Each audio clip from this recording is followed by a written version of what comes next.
નમો લોહે સૌ હરિહંતાણમ નમો લોહે સૌ સિદ્ધાણમ નમો લોહે સૌ આહિર્યાણમ નમો લોહે સૌ જયાણમ નમો લોહે સૌ ત્રિકાળવતી શ્રાવણમ ઓમકારમિંદુ સંયુક્ત નિત્યમ જાયંતી યોગિના કામદમ ઔષધો છે ઓંકારાય નમો નમઃ મંગળમ ભગવાન મંગળમ ગૌતમો મંગળમ કુંકુંડારી ભુજેન્દ્રમો સુમંગળમ નમઃ સમરિસારાય સ્વાનુભૂત્યા ચકાસ્તે ચિત સ્વભાવાય ભાવાય સર્વમાં વિભાવ નિદાતા ઢાળા દોલત વિકટ ત્રીજી ઢાળનો 5મો શ્લોક પૂરો થયો. 6.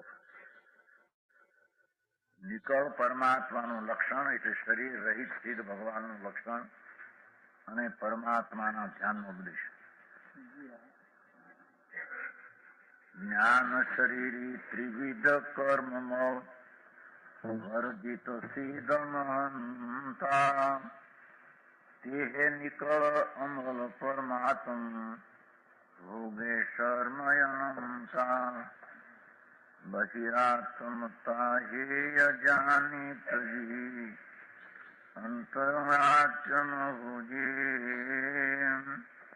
પરમાત્મ કો ધ્યાય નિરંતર જો નિત્યાનંદ પૂજે.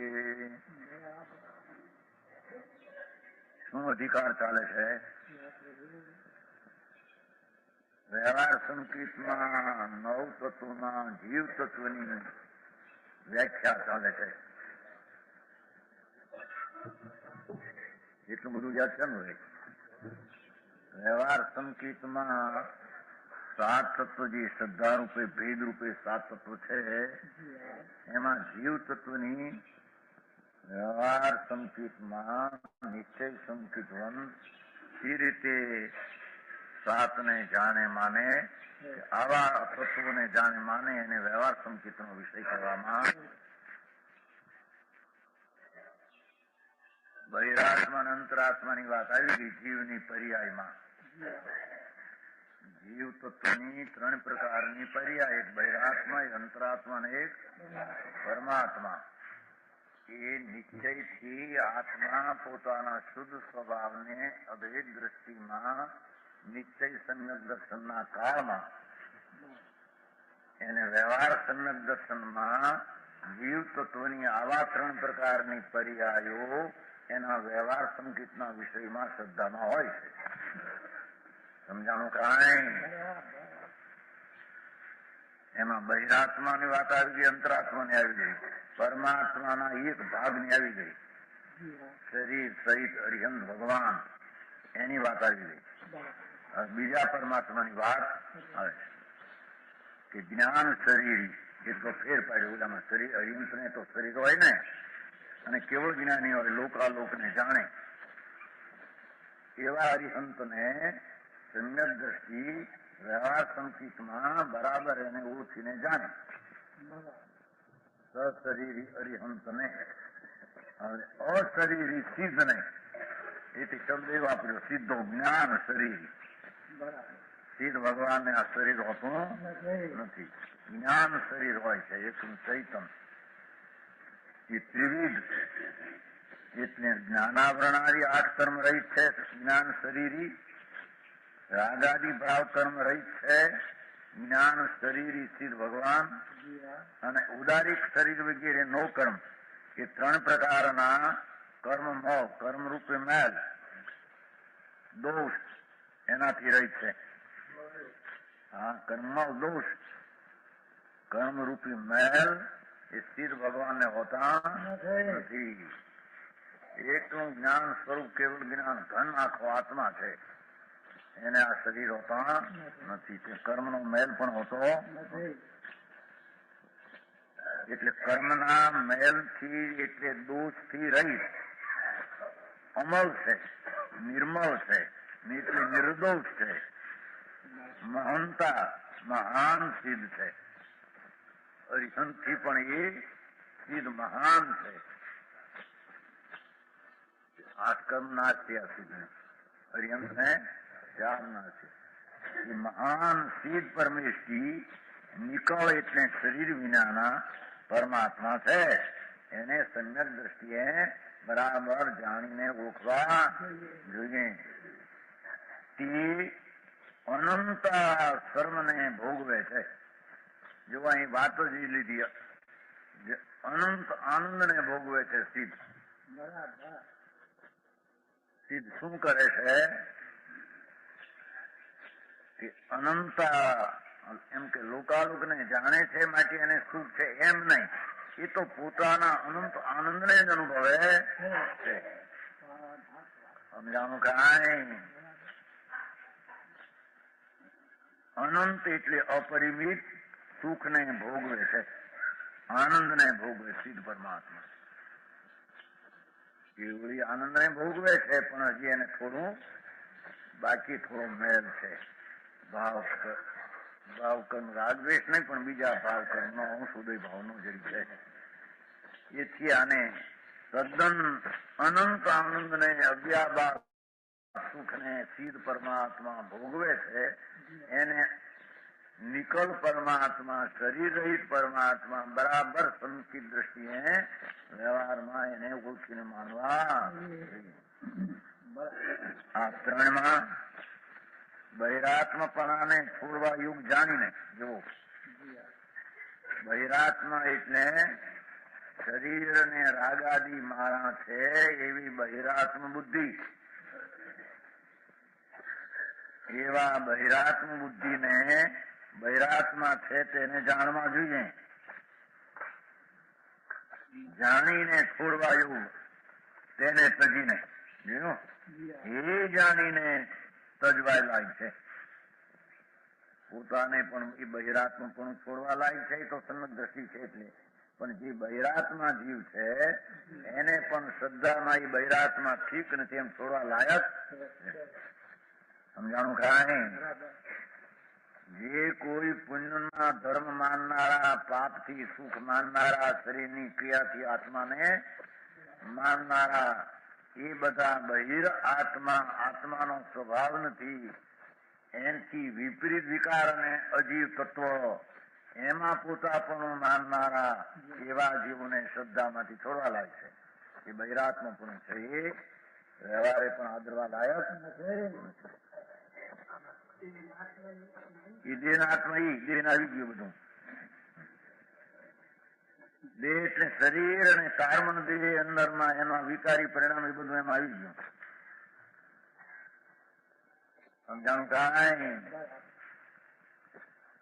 અને અંતરાત્મા થવો જોઈએ.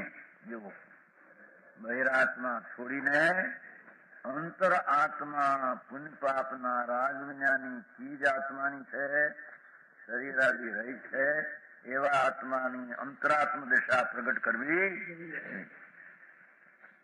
અને બહિરાત્માને છોડવો, અંતરાત્માને પ્રગટ કરવો અને નિરંતર પરમાત્માનું ધ્યાન કરવું જોઈએ.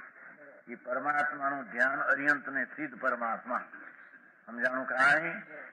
એ આપણે અહીં નાખ્યો શબ્દ, પણ મૂળ તો આ છે કે અરિહંત ને સિદ્ધ એ પરમાત્માનું ધ્યાન કરવું. આ ત્રણની અંદરની વ્યાખ્યા સાબે. સમજાણું કાંઈ?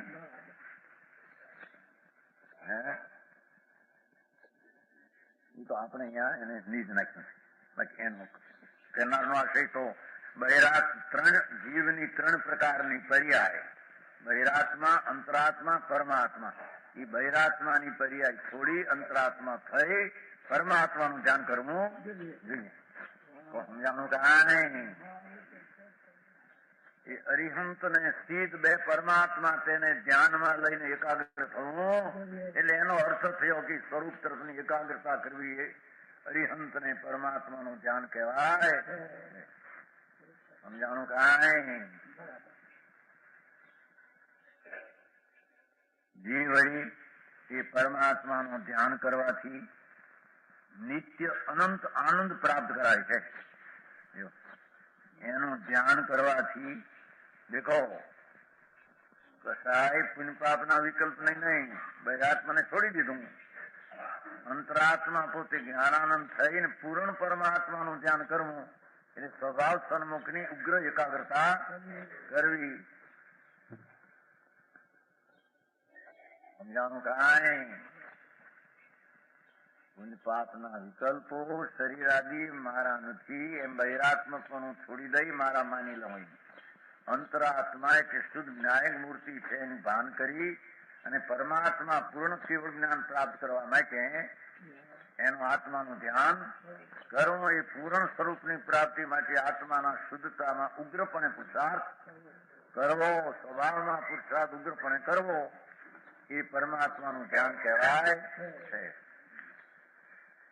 જીવ નિત્ય અનંત આનંદ પ્રાપ્ત કરાય. એવો આનંદ પ્રગટે કે સાદી આનંદ, નિત્ય અનંત આનંદ. સમજાણો? નિત્યનો અર્થ કર્યો અનંત. અનંત એટલે અંત ના આવે એવો અનંત આનંદ, વર્તમાન પણ અનંત, અને અનંત એટલે અંત ના આવે એવો નિત્ય આનંદ. સમજાણું કાંઈ? આત્માના આનંદ સ્વરૂપની શ્રદ્ધા જ્ઞાન કરીને તેમાં લીન થતા એ પરમાત્માનું ધ્યાન કરીને એને કહેવાય. એને અનંત એટલે જે આનંદની પ્રાપ્તિ થતા અનંત આનંદ થાય, અને અનંત એટલે અંતના નાશ ન થાય એવા અનંત આનંદની પ્રાપ્તિ આત્માને આત્માના શુદ્ધ સ્વરૂપના ધ્યાન છે. સમજાણું કાંઈ? જોવામાં શુભાશુભ પરિણામ નું ધ્યાન કરવું છોડી દીધું. વાત કીધી શુભ પરિણામ થી એને આગળ વધે કે પરમાત્મા થાય એમ છે નહીં. સમજાણું કાંઈ? નાશ નહીં. કાળ એટલે નાશ નહીં, અનંત એટલે વર્તમાનમાં અમાપ આનંદ. એમ અપરિમિત શબ્દ આવી ગયો હતો ને. સમજાણું કાંઈ? એમાં કર્યો હતો અનિત નો અર્થ, અનંત નો અર્થ જ અપરિમિત કર્યો હતો. જો છે ને શબ્દાર્થમાં અનંત નો અર્થ અપરિમિત કર્યો હતો. ભોગે સર્વ અનંતા. પછી કહ્યું જે નિત આનંદ પૂજે એમ પ્રગટ કરે. એમાં આમ લીધું નિત્ય આનંદ પ્રગટ થાય એટલે આનંદ એવો આત્માના સ્વરૂપનું ધ્યાન, શુદ્ધ અખંડ આનંદ એનું ધ્યાન કરતા નિત્ય આનંદ રહે કેવો અપરિમિત આનંદ પ્રગટ થાય, અને નિત્ય રહે એવા આનંદની પ્રાપ્તિ એને સમજાવવામાં. ફલાણા નોકારનું ધ્યાન કરવું, ફલાણું કરવું એમની તો યંત્ર પરમાત્મા છે. પૂર્ણાનંદ પૂર્ણ ધ્યેય પૂર્ણ પ્રગટ થયું. એનું અંતરમાં ધ્યાન કરતા નિત્ય આનંદની એને દશા પ્રગટ થાય. ઉદારિક આદિ શરીર રહિત શુદ્ધ જ્ઞાનમય ભગવાન સ્થિર પરમાત્મા છે. એ દ્રવ્યભાવ નો કર્મ રહિત છે. નિર્દોષ અને પૂજ્ય સ્થિત પરમેષ્ઠી સ્થિર ભગવાન તે તદ્દન નિર્દોષ અને કઈ પણ એ અંશે દોષ રહ્યો અને નિકળ પૂજ્ય સ્થિત પરમેશ્વરી નિકળ નામ શરીર રહી છે. તેને પરમાત્મા તે અક્ષય અનંત કાળ સુધી અનંત સુખનો અનુભવ કર્યા કરે છે. ભવિષ્યમાં કાળનો અક્ષય એટલે કાળનો ક્ષય થાય એવા અક્ષય અનંત કાળ અનંત સુખનો અનુભવ કર્યા કરે. આ ત્રણમાં વૈરાત્મા પડવું મિથ્યાત્વ હોવાથી છોડવા લાય છે. સમજાણું કાંઈ? પુણ્ય પાપ થી ધર્મ માનવો, શરીર ને એ બધાને છોડવા લાગે. એથી આત્મહિત્સુ એ તેને છોડીને અંતરાત્મા બનીને શુદ્ધ ચૈતન્ય મૂર્તિની શ્રદ્ધા સંયમ દર્શન જ્ઞાન પ્રગટ કરીને પરમાત્મા પણ પ્રાપ્ત કરવું જોઈએ. અરિહંત ને સિદ્ધ થવું એ ત્રણમાની વાત કરી. બહિરાત્મા છોડી અંતરાત્મા પ્રગટ કરી પરમાત્મા પ્રગટ પ્રાપ્ત થવું કરવું જોઈએ. કારણ કે તેથી હંમેશા સંપૂર્ણ અને અનંત આનંદની પ્રાપ્તિ થાય છે. પૂરા આનંદની, અપરિમિત આનંદની અને અનંત એટલે નાશ ન થાય એવા આનંદની સ્થિર ભગવાનને પ્રાપ્તિ થાય. સમજાવવામાં ઢાળા તો ઘણા ને મોઢે છે, વાંચેલી તો ઘણા છે ના. એ છઠ્ઠી ગાથા થઈ. હવે અજીવ એટલે પૂતગળ, ધર્મ ને દ્રવ્યના લક્ષણ ભેદ. એ શ્રદ્ધા અજીવ તત્વ કેવું એને લેવું જોઈએ. નિશ્ચયમાં તો આત્મા જ્ઞાયક સ્વરૂપ શુદ્ધ આનંદની પ્રતીકમાં, વ્યવહાર સંકેતમાં જીવની પર્યાયની શ્રદ્ધાની વાત કરી. અજીવની શ્રદ્ધાની વાત કરે છે. ચેતનતા બિન સોય અજીવ હૈ, બસ એક ટૂંકી જ વ્યાખ્યાની છે. चेतनता बिन सोय जीव है, पंच भेदता के हैं, उद्गल पंच वरण रसगन दो.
આખો જળ છે, જળ વિનાનો થાય આખો, નિમિત્ત વિનાનો થાય તો આખું કેવું ડેમ થઈ જાય.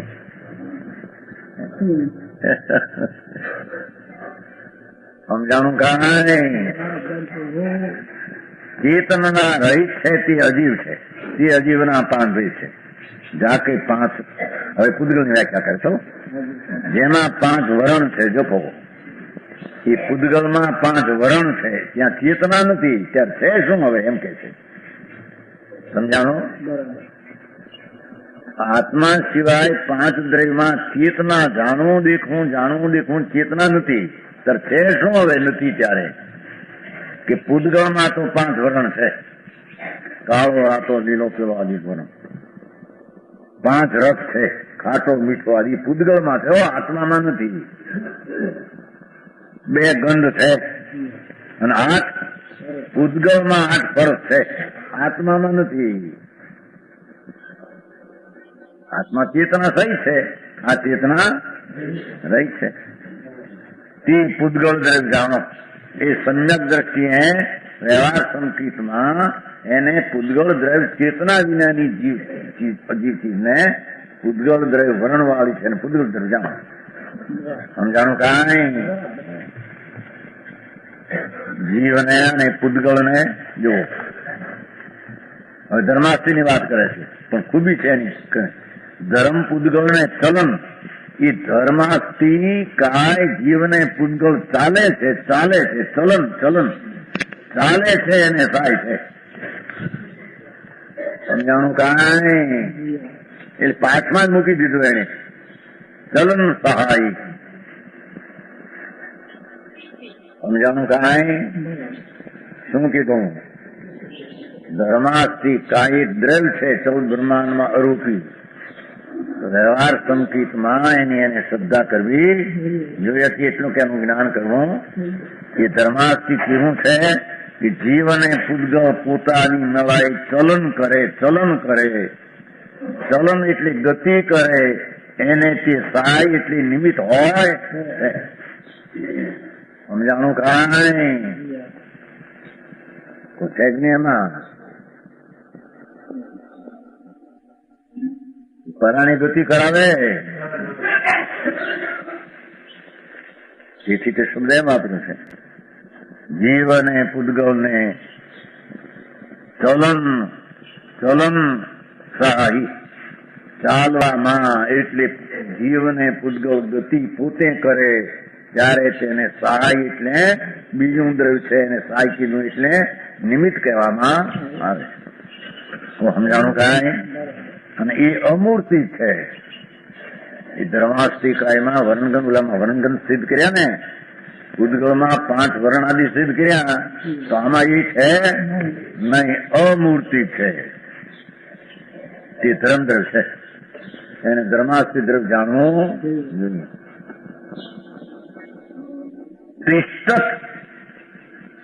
તિષ્ઠત જીવન એ પૂતગલ ને જોયું, તિષ્ઠત છે ને, તિષ્ઠત સહાય નિમિત્ત એમ ચલન સહાય હતું. તિષ્ઠત સહાય જીવને પૂતગલ પોતે ફરે સ્થિર થાય. તિષ્ઠત નો અર્થ ગતિ કરીને સ્થિર થાય થયો ને એનો અર્થ. એવી ટૂંકી ભાષામાં ઘણું ગોઠવું મારો.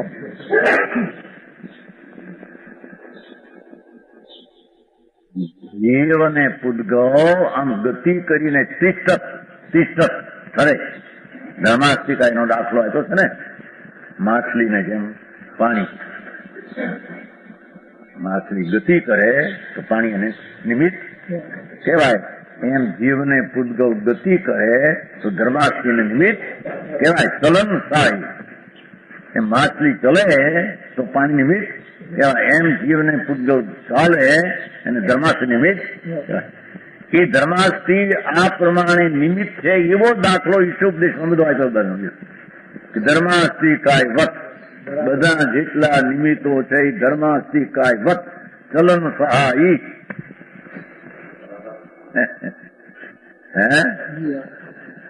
દરેક પદાર્થ પોતાથી પોતે પરણમે છે, ત્યારે જે બીજી ચીજ હોય એને નિમિત્ત કહેવામાં આવે છે. બધા ધર્માસ્તિકાય વત નિમિત્ત એમ સિદ્ધ કર્યું છે ઈષ્ટોપદેશમાં. 5 ગાથામાં ઘણું ચર્ચા થઈ ગઈ. સમજાણું કાંઈ?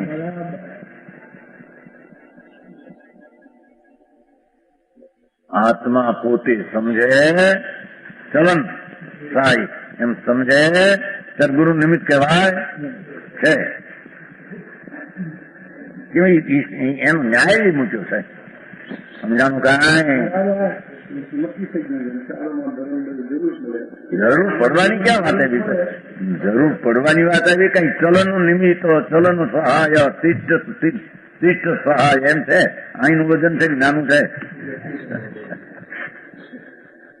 વજન ક્યાંનું છે કે ચાલે તેને નિમિત્ત, સ્થિર તેને નિમિત્ત, જાણે તેને નિમિત્ત.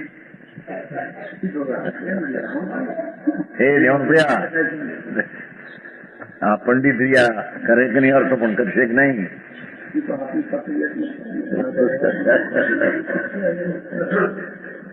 તો સમજાણું આમાં ના, આ તો શબ્દના ન્યાયથી ન્યાય છે. બસ ધર્માસ્તિ વાત નિમિત્ત બધું લઈ સમજાણું. એક પરમાણુ ને બીજો પરમાણુ પણ પોતે પરણમે છે ત્યારે બીજા નિમિત્ત કહેવાય. આ 4 પણ પરિણમો ત્યારે ઓલા સમજ્યા ને, બેનો 4 ત્યારે બીજો 4 હતો એને નિમિત્ત ધર્માસ્તિ કહેવાય. વત પરણમે એને નિમિત્ત, થાય એને નિમિત્ત, હોય દશા તેને તે હોય, અસ્થિપણે તેને ઓલું હોય નિમિત્ત હોય છે. બસ સમજાણું કાંઈ? આ તો કે છે કે એના પરિણમન વિના એને હાલે નહીં એમ કે છે. જ્ઞાન ગુણ છે ને, એ ગુણનું વર્તમાન પરિણમન વિના એનો પર્યાય હાલે નહીં એમ કે છે. શું કીધું? જ્ઞાન ગુણ છે ને અંદર, એના પરિણમન વિના એ ગુણને હાલે નહીં. એ પરિણમન કરે ત્યારે, જ્ઞાનનું પરિણમન કરે ત્યારે ગુરુને ચલાય થાય, જેમ ચલન થાય કીધું એમ જ્ઞાનમાં નિમિત્ત કહેવામાં આવ્યું. એમ પહેલા પછી વાત નથી, આ હોય બસ આટલી વાત. સમજાણું કાંઈ? એવો નહીં, વાત કેટલી મૂકી છે, પોતે જ મૂકીશ માટે ટૂંકામાં. સમજાણું? ટૂંકામાં બધા ન્યાયો એને લગભગ સંક્ષેપમાં એના ખ્યાલમાં આવી જાય મૂક્યું. મજામાં અધર્માસ્તિ એ ગતિપૂર્વક સ્થિતિ તિષ્ઠત છે ને, તિષ્ઠત શબ્દ પડ્યો છે ને, જેમ માણસ ચાલતો હોય ને થાક લાગ્યો હોય તો ઝાડ હોય ત્યાં જઈને બે, ઝાડ કઈ કહેતો નથી બેસવાનું, ઝાડ કે છે બેવું એને નિમિત્ત ઝાડ છે. એમ જેને ગતિ કરતા સ્થિર થાય એને અધર્માસ નિમિત્ત છે. એમ નહોતો જાણતો ને જાણે છે એને નિમિત્ત છે.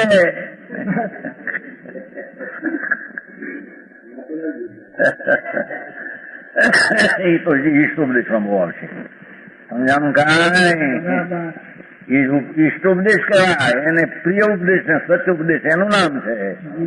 આનાથી થાય આનાથી થાય ઈષ્ટોપદેશ છે નહીં. એનું ફૂટપાથ સ્વામી કહે છે કોણ ઝાડ ક્યાં આવું છું પડ્યું છે ઝાડ, કોણ આકર્ષણ કરે, ધૂળ આકર્ષણ કરે, હાલતો હોય ને રૂકે પેલા ઉભા રહે હું ઝાડ છું. ઝાડ દેખીને ઉભો રહે તો નિમિત્ત કહેવાય, ન ઉભો રહે તો હાલતો થાય તો ધર્માસી નિમિત્ત કહેવાય, સ્થિર થાય તો ધર્માસી વિચારનો દાખલે. સમજાનું કાંઈ પણ એ વસ્તુની સ્થિતિ એવી છે એટલે એમાં રજૂઆત કે બીજી ક્યાંથી કરાડી હોવી. સમજાણો આ નિયત વર્તનામાં જરી શંકા પડી પંડિતને પૂછી જો નિયત વર્તના કે વર્તાવું એમાં આવે છે કે નિયત વર્તવું એમાં આવે છે. શબ્દાર્થમાં જરી નિયત વર્તના એમ આવ્યું છે ને. હવે આવશે કાળનું પણ સ્વતંત્ર સિદ્ધ કરવું છું. સમજાને આ તો અધર્માસ્તીને અત્યારે સિદ્ધ કરે. હા વ્યવહાર શ્રદ્ધામાં પણ આમ એને માનવું જોઈએ. વ્યવહાર શ્રદ્ધામાં બુટા વાળે આને લઈને વ્યવહાર શ્રદ્ધાના ઠેકાણા નથી એમ કે સમજાણું કાંઈ ધર્માસ્તી કાંઈ વિનાશી ભગવાન ને રહેવું પડ્યું એમ હોય નહીં એમ કે છે. એ તો ચલન પોતે પ્રણમન કરે, ગતિ કરે તો નિમિત્ત કહેવાય. ગતિ નથી તો એને તિષ્ઠા ગતિ થતા સ્થિર થઈ ગયા. અધર્માસ નિમિત્ત અહીંથી લેવું જોઈએ કે ઉલટથી લેવું જોઈએ, જેની વાત ઉપરે એનાથી લેવું જોઈએ, જેને ઓલું જોડે છે એની ત્યાં ઉપાડવું. સંયુક્તથી વાત, સ્વભાવથી વાત લેવી જોઈએ. સંયુક્તથી વાત, સંયુક્ત પછી સિદ્ધ થાય પછી એટલે હોય ભલે હારે. સમજાણું કાંઈ જીવ સ્વયં ગતિ કરે ચલન દેખો તો ધર્માસ્તી નિમિત્ત. હવે ધર્માસ્તી નથી ત્યાં હે એ પોતે ચાલે તો ધર્માસ્તી નિમિત્ત કેવું સ્થિર થાય તો ધર્મ. હવે એમાં વજન અણિકોર નું આવ્યું, નાનું આવ્યું. સમજાણું કે નહીં?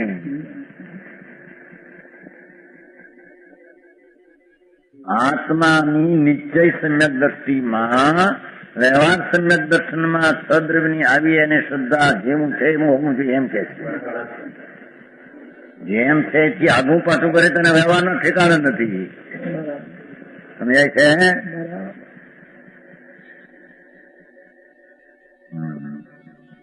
ગતિપૂર્વક સ્થિતિ શબ્દ છે એટલે ગતિપૂર્વક સ્થિતિ બરાબર કર્યો છે. પરિણામ ગતિપૂર્વક જે સ્થિતિના પરિણામને, પરિણામ એટલે પર્યાય છે ને, પ્રાપ્ત થાય પૂદગળને અને જીવને. થાય બસ તિષ્ઠ થાય ઉભો એને અધર્માસ્તી થાય એટલે ભજન ક્યાં આવ્યું? હે ઉભા રહેનારો એમ જાણનાર ને વાણી નિમિત્ત થાય.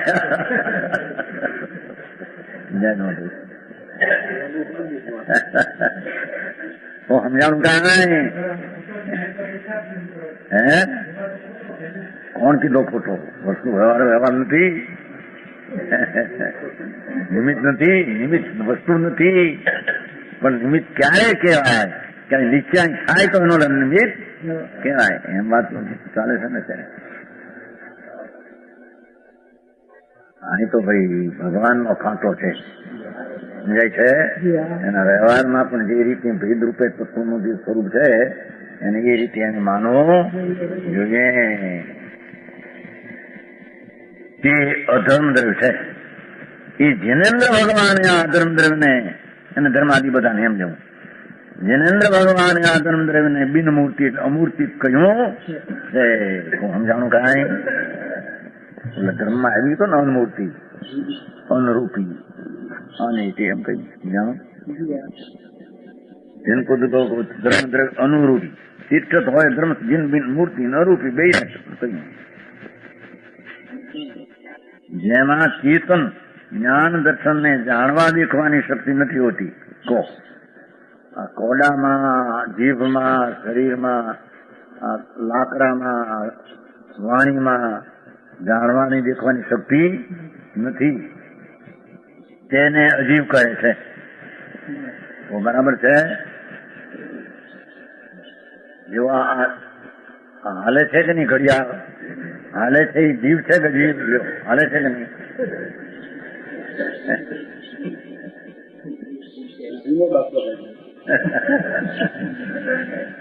એક જણ કહેતો હતો જૂનો માણસ હતો તો જો આ જો ને ગતિ કરે છે જીવ છે.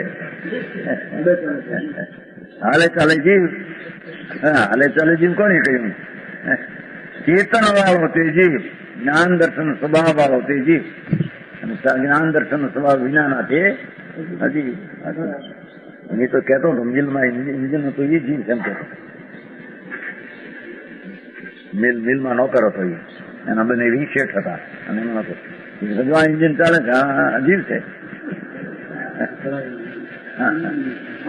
હા એ માનતા ગઈ તો થયું આ ઇન્જિન નવું થયું ને ખોળમાં નવું થયું બોટાદથી અમે નીકળ્યા થઈ એટલે એક બાઈ આવી છે ઓલા નળિયું લઈ નળિયું ધૂપ નાખીને એને ચાલતી જ ગાડીને કરતું જ કરતું.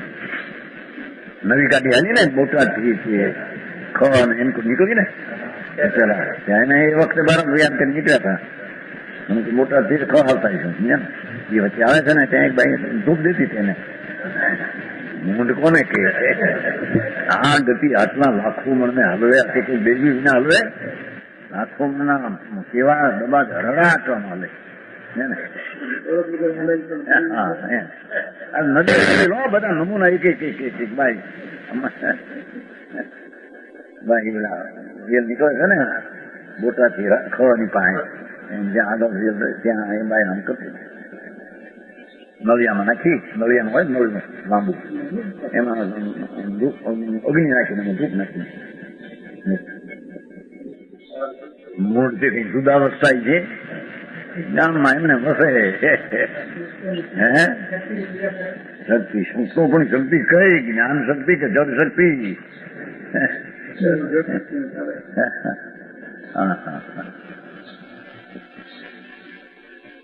એને અજીવ કહે છે. આ અજીવના 5 ભેદ છે. સમજાણું? ઉદ્ગલ ધર્માસ્ય અધર્માસ્ય અધર્માસ્ય ઓલા પુણ્ય પાપ ન લેવા હો નીચે ખુલાસો કર્યો એ લખનાર પોતે છે ને મુખ્ય પહેલેથી ખુલાસો કર્યો છે એની કરનારા આ જૂનું પુસ્તક છે એમાં જ ખુલાસો છે. દિગંબર તરફથી પોતાનું છે. સમજાણું કાંઈ? ધર્મ એને અધર્મ પુણ્ય પાપ ન લેવા, ધર્મ ધર્મ ન લેવા.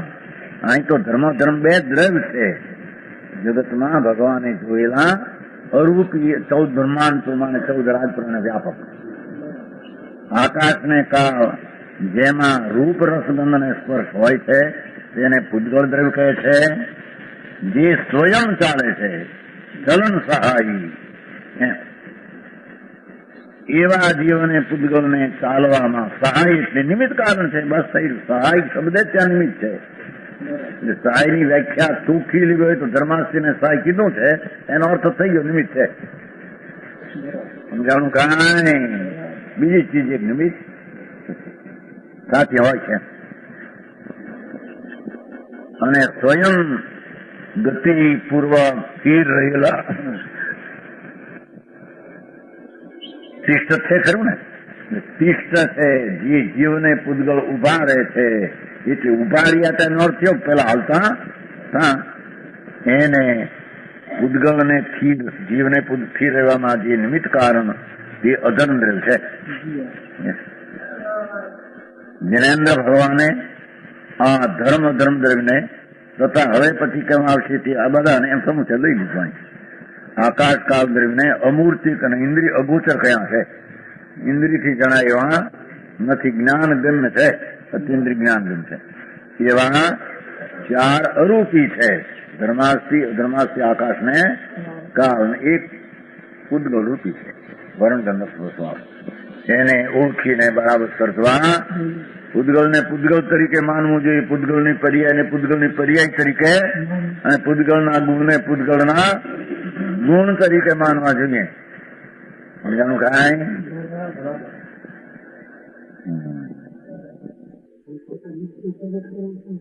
પણ નીચે આવું હોય છે, વિતરાગ થાય પછી આવો એવું જ્ઞાન ને એવો વિકલ્પ હોતો નથી. પૂર્ણ થઈ ગયો એના ખલાસ થઈ ગયું. નીચે એમાં એવા વિકલ્પો, જ્ઞાન અધૂરું છે, પૂર્ણ થયું નથી, એથી એને એવી દશા ચારિત્ર પૂર્ણ થયું નથી. એટલે એવા ચારિત્ર પૂર્ણ સમય પૂર્ણ ખંડ થઈ જાય તો પછી આ ભાવ રહેતો નથી. એવો વ્યવહાર ભાવ નિશ્ચય સંગત દર્શન હોય, આવો વિકલ્પ છ દ્રવ્યની શ્રદ્ધાનો જીવના તત્વની અને જીવાદીની જીવનું સ્વરૂપ છે એવી શ્રદ્ધાનું જ્ઞાન હોય છે ને, એ સંબંધીનું જ્ઞાન હોય છે ને, એ સંબંધીનો વિકલ્પ પણ હોય છે. સમજાણો? અનુમતિ એમ બેરી દે એકલો આત્મા એમ નો હાલે એમ કે છે. એક આત્માનો પણ એ આત્મા એ વ્યવહારના આવા છ દ્રવ્યોની શ્રદ્ધા એને વ્યવહારની દ્રવ્યની છ દ્રવ્યની શ્રદ્ધા નથી, અને નીચે એકલો આત્મા અખંડ એકરૂપ છે, એની શ્રદ્ધા ને હોઈ શકે નહીં. સમજાણું કે નહીં? એક સમયની પર્યાયમાં જ્ઞાનની છ દ્રવ્યને શ્રદ્ધાની જાણવાની તાકાત છે. વિકલ્પ થઈ. સમજાણો? એવો જેને માનતા નથી એને અખંડ એક સમયનું પૂર્ણ અનંત ગુણનો અખંડ એવું આત્મદ્રવ્ય, જેમાં એવી અનંતી પર્યાયનો રસ પડ્યો છે, એવું આત્મદ્રવ્ય ને આ છ દ્રવ્યની શ્રદ્ધા હોય એને હોય, આત્માની દ્રવ્યની શ્રદ્ધા હોય ને એમ કે છે. દીડકાને ખબર છે, બરાબર જાણે છે દીડકેથી. આત્મા આનંદ સ્વરૂપ છે, એ આનંદમાં ભાન છે કે આત્મા એની આત્માથી વિરુદ્ધ આત્મા નહીં, એમ અંદર શ્રદ્ધાના જ્ઞાનમાં આવી ગયો છે. અને આ વિકલ્પ ઉઠે છે એ દુઃખ છે. આનંદ છે એવી મીઠાશ નથી, વિપરીત છે. એટલે એનાથી વિરુદ્ધ ભાવની શ્રદ્ધા આશ્રમની એને આવી ગઈ છે, આશ્રમ સંબંધ ભાવની. અને શું આનંદ છે એ અલ્પ છે, આખી ચીજ આનંદ છે. એ આનંદને વૃદ્ધિ કરવા માટે છે, સંબંધ નિદ્રા છે, પૂર્ણ કરવા માટે છે, મોક્ષ છે.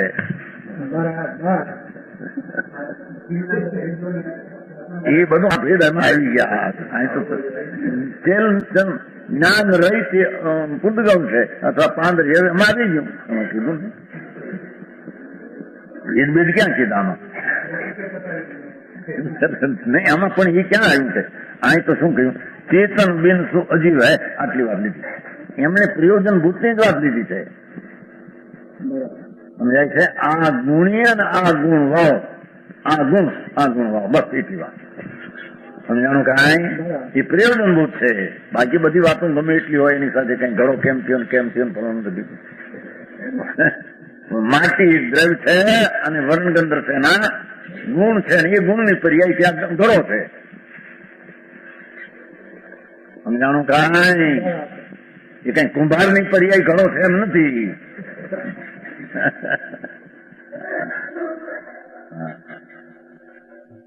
સમજાણું કાંઈ? એ અજીવ તત્વમાં આમ આવી જાય. ચેતન વિનાની ચીજ એવા અજીવો છે, એ દ્રવ્ય ગુણ ને પર્યાય ત્રણેય અજીવ છે. એમાં ક્યાંય ચેતન નો અંશ ત્રણેયમાં નથી. એટલે એના વિરોધના વર્ણગંધર સ્પર્શવાનો પૂતગલ છે. અને એ સિવાય એમાં નિમિત્ત એક ગુણ વર્ણને ગતિ કરે, એમાં સ્વયં નિમિત્ત છે અધર્મા, બસ એક ગુણથી એનું વર્ણ માપન કરી નાખ્યું.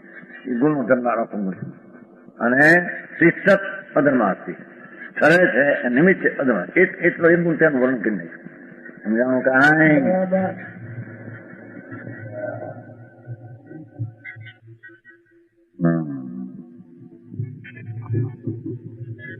સાત થઈ. આઠમી આકાશની વ્યાખ્યા કાળની વ્યાખ્યા અને આશ્રમના લક્ષણ અને ભેદ એની વ્યાખ્યા કરશે. સકળ દ્રવ્ય કો વાસ, જોયું ભાષા તો જો એમની. સકળ દ્રવ્ય કો વાસ જાસ મેં પછી લીધું જેમાં સકળ દ્રવ્ય કો વાસ જાસ મેં તો આકાશ પીછાનો નિયત વર્તના નિશિદિન સોહાર કાળ પરિમાનો અજીવ બસ એ અજીવ કઈ વાત. પેલા જીવની 3 પ્રકારે વર્ણન, વૈરાત્મા અંતર પરમાત્મા, એ પર્યાયને એને જાણ્યું. જીવન આ રીતે જાણવું. અજીવ અબ આશ્રવ સુનિયે મનવચ કાયત્રી યોગા. બહિરાત્મામાં છોડવાનું કહ્યું હતું જીવને, એની એકત્વ બુદ્ધિ છૂટી ગઈ છે એટલું એને, બીજા બોલો હતા. અહીં એને આશ્રમમાં વિશેષ પ્રકાર બધું વર્ણન કરીને આશ્રમ વર્ણન કર્યું છે. કોઈ કહે કે બહિરાત્મામાં આશ્રમનું વર્ણન આવી ગયું હતું, અંતરાત્મામાં સમૃદ્ધાનું આવી ગયું હતું, મોક્ષનું આવી ગયું હતું. ના, એનું સામાનપણે અંદર ફક્ત એકત્વ બુદ્ધિનો ત્યાગ, એકત્વ બુદ્ધિનો અભાવ અને પૂર્ણ જ્ઞાનની દશા, એટલી વાત ત્યાં આવી હતી. જીવની પર્યાયનું વર્ણન બતાવવા અહીંયા યો અજીવ અબ આશ્રવ સુણીએ મન વચ કાય ત્રિયોગા. મન વચન ને કાયનું કંપન યોગ એ પણ આશ્રવ છે. એ બધી વાત અહીંયા વિસ્તારથી વર્ણી છે આશ્રવ તત્વમાં. સમજાનું કાંઈ મિથ્યા અવિરત અરૂકશાય પરમાદ સહિત ઉપયોગા.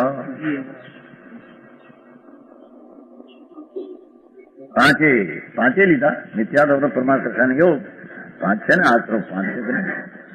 સમજાણું કાંઈ ઉપયોગ પાછું લીધો ને, એની પ્રવૃત્તિ, જીવની પ્રવૃત્તિ લીધી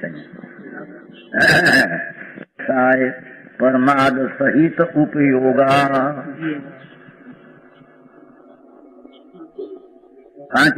પાંચે લીધા. નિત્યા દોર પરમાદ કશાને યોગ 5 છે ને, આશ્રમ 5 છે.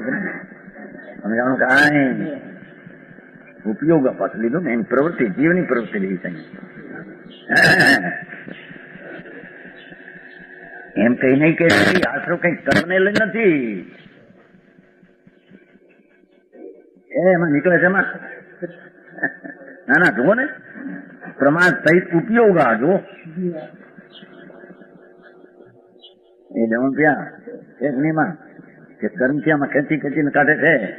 કર્મ એ તો કર્મ નું બોલા અજીવમાં નાખી દીધો એનો, અજીવની પર્યાયમાં નાખી દીધો એનો. અજીવની પર્યાય છે એને સર્જવી જોઈએ. વર્ણગંધર વાળી પર્યાય પૂતગલ હોય, પૂતગલની પર્યાય એમ સર્જવું જોઈએ. આ તો આત્માની આશ્રમની પર્યાય. સમજાણું કાંઈ મારે કોડામાં ઘણું ભરી દીધું તો પૂરું કરી દીધું. એની સમજ એવો વાપરી પૂરું કરશે જ છે. પૂરું કરે તારે સમજાય જાય.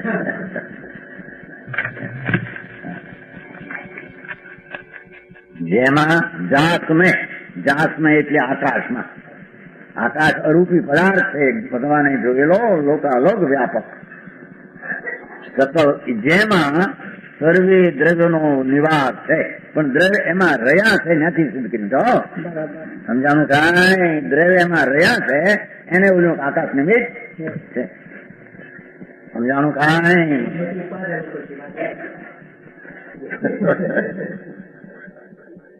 પણ આમાં છે જ નહીં. જુઓ ને આમાં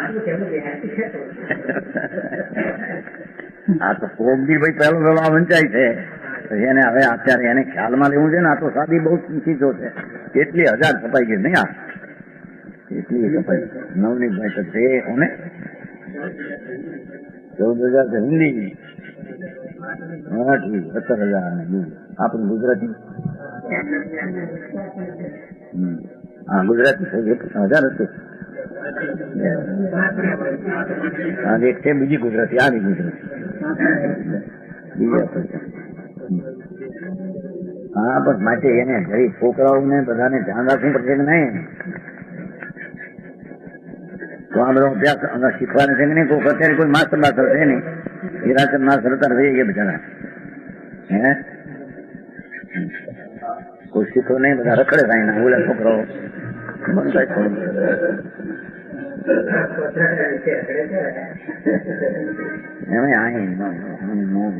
ભણાવનાર નું હોય બધું 5 કલાક છોકરા ભેટકા થાય રખડે ને થોડો વખત હોય તો એને કરો ખરો ને કામ કરે.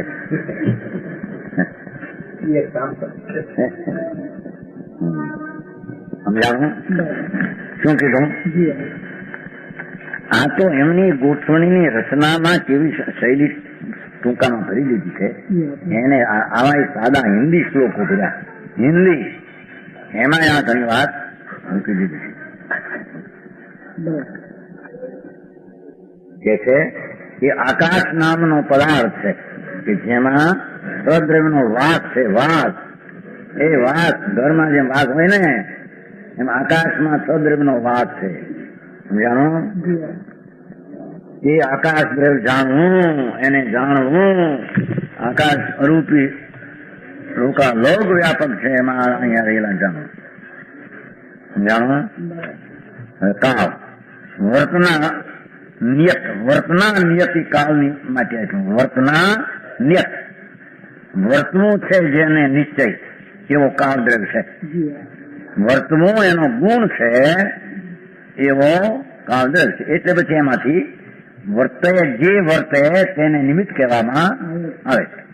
સમજાણું? કાંઈ વર્તવું એ પોતાનો ગુણ છે, એ જાતનું પોતે પ્રણમય છે ને. અને જે વર્તે છે એટલે પ્રણમય છે એને નિમિત્ત છે. પ્રણમય છે એને નિમિત્ત નથી. નિમિત્ત નથી એમ નહીં, અને નિમિત્ત ન હોય તો ન પ્રણમય એમાંય નહીં. પ્રણમય છે એ પણ છે અને સામે નિમિત્ત પણ છે. દરેક દ્રવ્ય પોતે પોતાની ગુણ પર્યાયપણે પ્રણમય છે સ્વકાળે, ત્યારે એક વર્તનાનું નિમિત્ત રૂપે પોતે વર્તના ગુણ વાળું એક કાળ દ્રવ્ય છે. એટલે અહીં એક જ ગુણથી એ બધા દ્રવ્યોને ભણ્યા છે. ધર્મ, ગતિ, તિષ્ઠ, વર્તના, વસ્તુ સમજાય છે. અને અરૂપી તો સાથે કરી લીધું છે. બાકી છે અનંતા ગુણો દરેક દ્રવ્યમાં. પોતે પલટે, વર્તના વર્તે અને બીજાને પલટવામાં નિમિત્ત થાય. તે નિયત છે, તે નિશ્ચય કાળ દ્રવ્ય છે. તે નિશ્ચય કાળ દ્રવ્ય છે. કોઈ કાળ દ્રવ્ય ઉપચારિક માને એમ છે નહીં, એમ સિદ્ધ કરવું છે. વ્યવહાર સંકિતમાં પણ નિશ્ચય સંગત દ્રષ્ટિ જીવ કાળ સહિત દ્રવ્યને માને છે.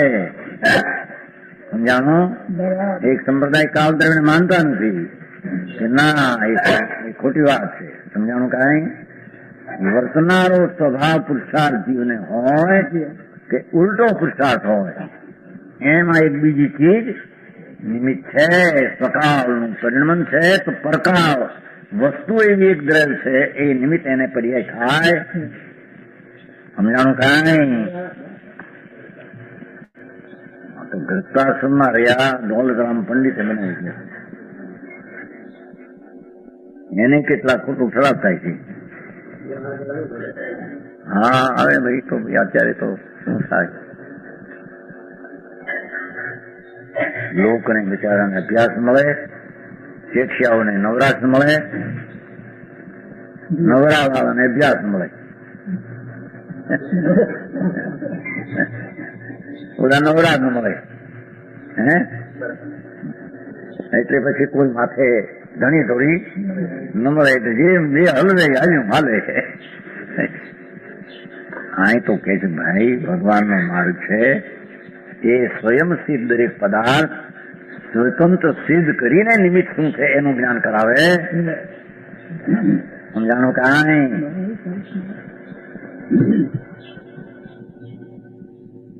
પછી ઈશ્વર નિમિત્ત છે કરતા ઈશ્વર કરનારને એમાં વાંધો હું કરું થયું વાલું કહ્યું ભાઈ? એમ છે જ નહીં.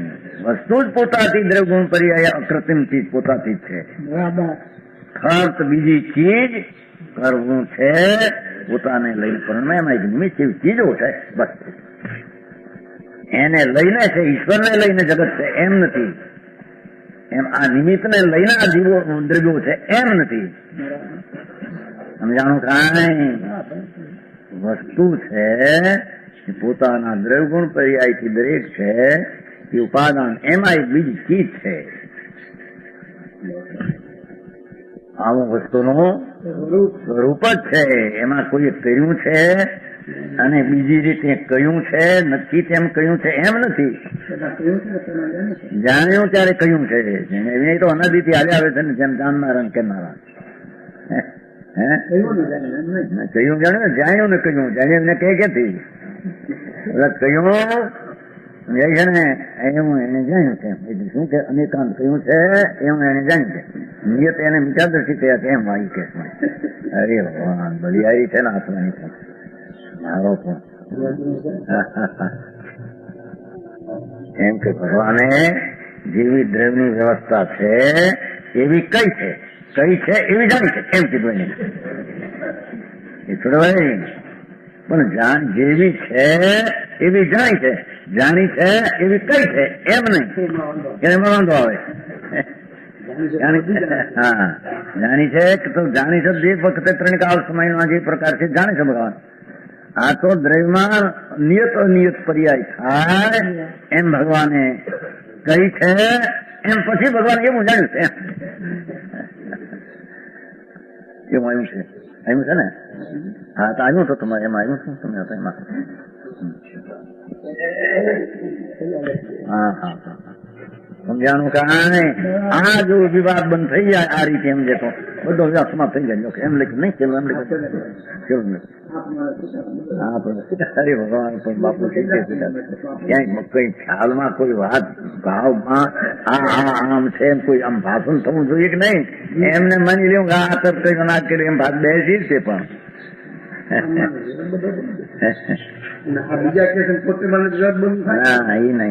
બીજાનું ખોટું છે. કારણ કે નિયત કીધું છે ને ભગવાન મિથ્યા દ્રષ્ટિ નિયત ને કીધું છે, તમે નિયત અને એ કહ્યું નથી, તને ખબર નથી. એ તો સ્વભાવ પુરુષાર્થ નહીં માનનારા, એકલો નિયત માનનારા એને ત્યારે કે વિધિ ને કારણ કયા છે એમાં એમ કે છે એ વિધિ પણ એ વિધિના આધાર સ્વભાવ પુરુષાર્થ સર્વજ્ઞ એક સમયમાં ત્રણ કાળનું જ્ઞાન એ ક્યાં માને નિયતમાં? જાણો એક સમયમાં કેવલ જ્ઞાન, એક સમયમાં લોક નિમિત્ત, વર્તમાન નિમિત્ત એક સમયમાં, ભવિષ્ય પૈસા પર્યાય થશે એમ નહીં. એનો અર્થ એ થઈ ગયો કે દ્રવ્યમાં એ જે સમય થવાની પડી એવો ક્રમ જ આમાં પડ્યો છે એની શક્તિમાં. દ્રવ્ય ક્રમબદ્ધ શરીર પર્યાય થાય એવો દ્રવ્ય છે, ગુણ પણ ક્રમબદ્ધ થાય એવું છે, પર્યાય તો ક્રમસર થાય છે. એ આ એક સમયમાં આ જેવું જાણે એવું એક સમય આ બધું ખ્યાલમાં આવી જાય છે ને. સમજાનું? કાંઈ ભવિષ્યમાં થશે કે ગઈ એમ નહીં. સમજાનું? આમાં કાંઈ શું કીધું કે એક સમયમાં કેવલ જ્ઞાન છે પર્યાય, એને લોકાલોકનું વર્તમાન બધા દ્રવ્યો એને નિમિત્ત થાય છે, વર્તમાન નિમિત્ત થાય છે. વર્તમાન નિમિત્ત જેથી થશે, વર્તમાન ભૂત ભવિષ્યની પર્યાય નથી, પણ ભૂત ભવિષ્યની પર્યાય જે ક્રમસર દ્રવ્યમાં થવાની છે ને થઈ ગઈ છે એની દ્રવ્યમાં લાયકાતની પડી છે વર્તમાનમાં. સમજાણું? થઈ ગઈ ને થશે, વ્યવસ્થિત જે થઈને થશે એની લાયકાત દ્રવ્યમાં પડી છે, ગુણમાં પડી છે, પ્રગટા છે. એ રીતે એને નિમિત્ત આખા કેવું જ્ઞાન આખું એક સમયના એક આખું થાય નિમિત્ત, એક સમયમાં નિમિત્ત છે, એક સમયમાં નિમિત્ત છે આખું. ભવિષ્યમાં થશે ને એ પ્રશ્ન નહીં. એ દ્રવ્યની શક્તિ પણ એવી છે, ગુણની શક્તિ પણ એવી છે અને પર્યાયની શક્તિની વ્યક્તતા પણ એ રીતે છે. એમ એક સમયમાં ભગવાનના જ્ઞાનમાં સમજાણું? કાંઈ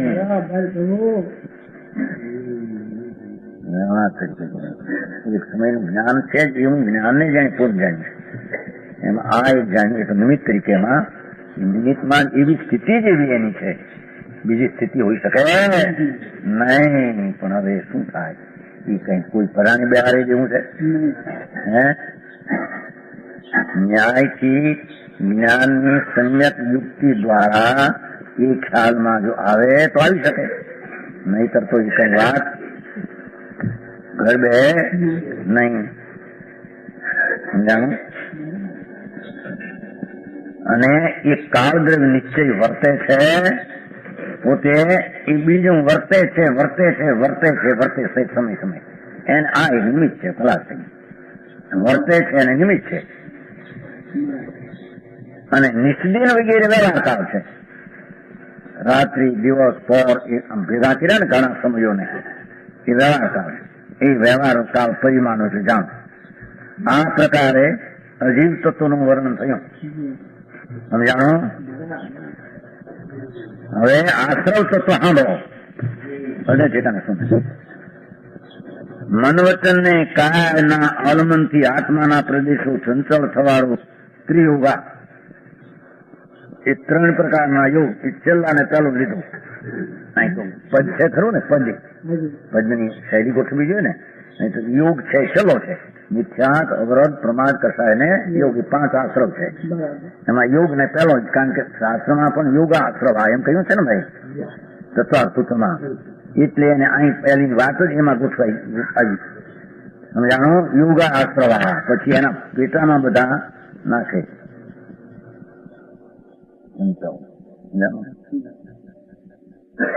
મન વચન ને કાયનું આલમનથી, આ જળના આલમનો નિમિત્ત, આત્માના પ્રદેશો જે કંપે અંદર, એને જોગ કહેવાય છે. એ જોગ 3 પ્રકારના યોગ છે. કારણ કે મનના જળનું અવલંબન હોય નિમિત્ત, એ વખતના કંપનને મન યોગ કહે છે. વાણીના પરમાણુનો નિમિત્ત હોય અવલંબન, એ વખતના આત્મ પ્રદેશને વચન યોગ કહે છે. દેહના નિમિત્તના અવલંબન હોય એને પ્રદેશનું કંપન, એને એ તો કંપન રૂપ જ છે. પણ જેવા પ્રકારનું નિમિત્ત છે એ પેક્ષા એ કંપનને એ પ્રકારનો યોગ કહેવામાં આવે. એ આશ્રવ છે યોગી. સમજાય છે? નવા પરમાણુ આવવામાં એ નિમિત્ત છે. એ આશ્રવને બરાબર જાણવું જોઈએ. મિથ્યાથી આશ્રવ છે મોટું. વિપરીત માન્યતા, વિપરીત અભિનિવેશ, ઊંધો અભિપ્રાય, સુખ જળમાં, સુખ પુંજમાં, સુખ પાપમાં, એ વિપરીત મિથ્યાત, વિપરીત અભિપ્રાય, દુઃખ પ્રતિકૂળતામાં,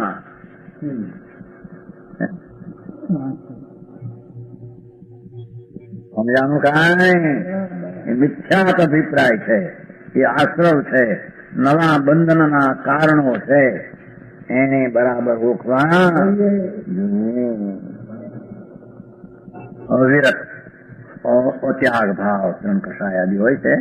અંદર રાગની તીવ્ર આસક્તિ, એ પણ આશ્રવ છે. એનાથી નવા આવરણો આવે. અવિરત.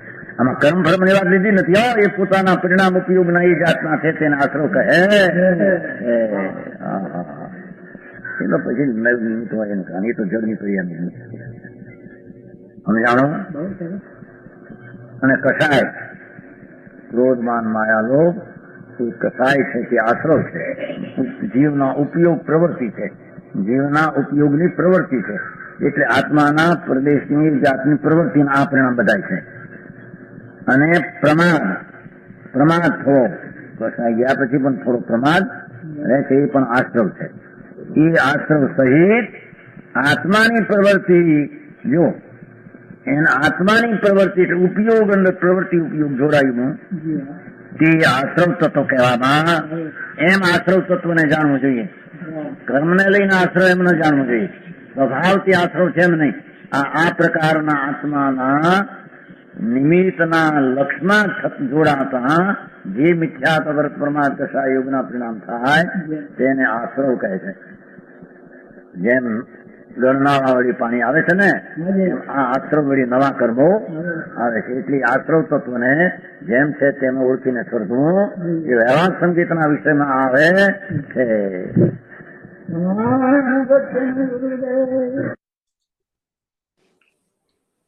सभी सादर मुमुक्षु को सादर जय जिनेन्द्र। कविवर अध्यात्म प्रेमी पंडित श्री दौलतराम जी द्वारा रचित छह ढाला ग्रंथ पर आधारित अध्यात्म युग षष्ठा परम तारनहार पूज्य कान गुरुदेव शिव का आध्यात्मिक और मार्मिक प्रवचन आज हमने सुना। आज का प्रवचन नंबर था 16, ढाल नंबर 3, श्लोक नंबर था 6, 7 और 8। अभी हम आमंत्रण देंगे आज के हमारे वाचनकार श्री अतुल भाई कामदार, और आज के आए हुए प्रवचन में विषयों तथा व्याख्या और मुख्य बिंदु पर उनका स्पष्टीकरण रहेगा। तत्पश्चात कोई मुमुक्षु को कोई भी प्रश्न होगा तो वो जरूर पूछ सकते हैं उनसे समाधान के लिए। जय जिनेन्द्र।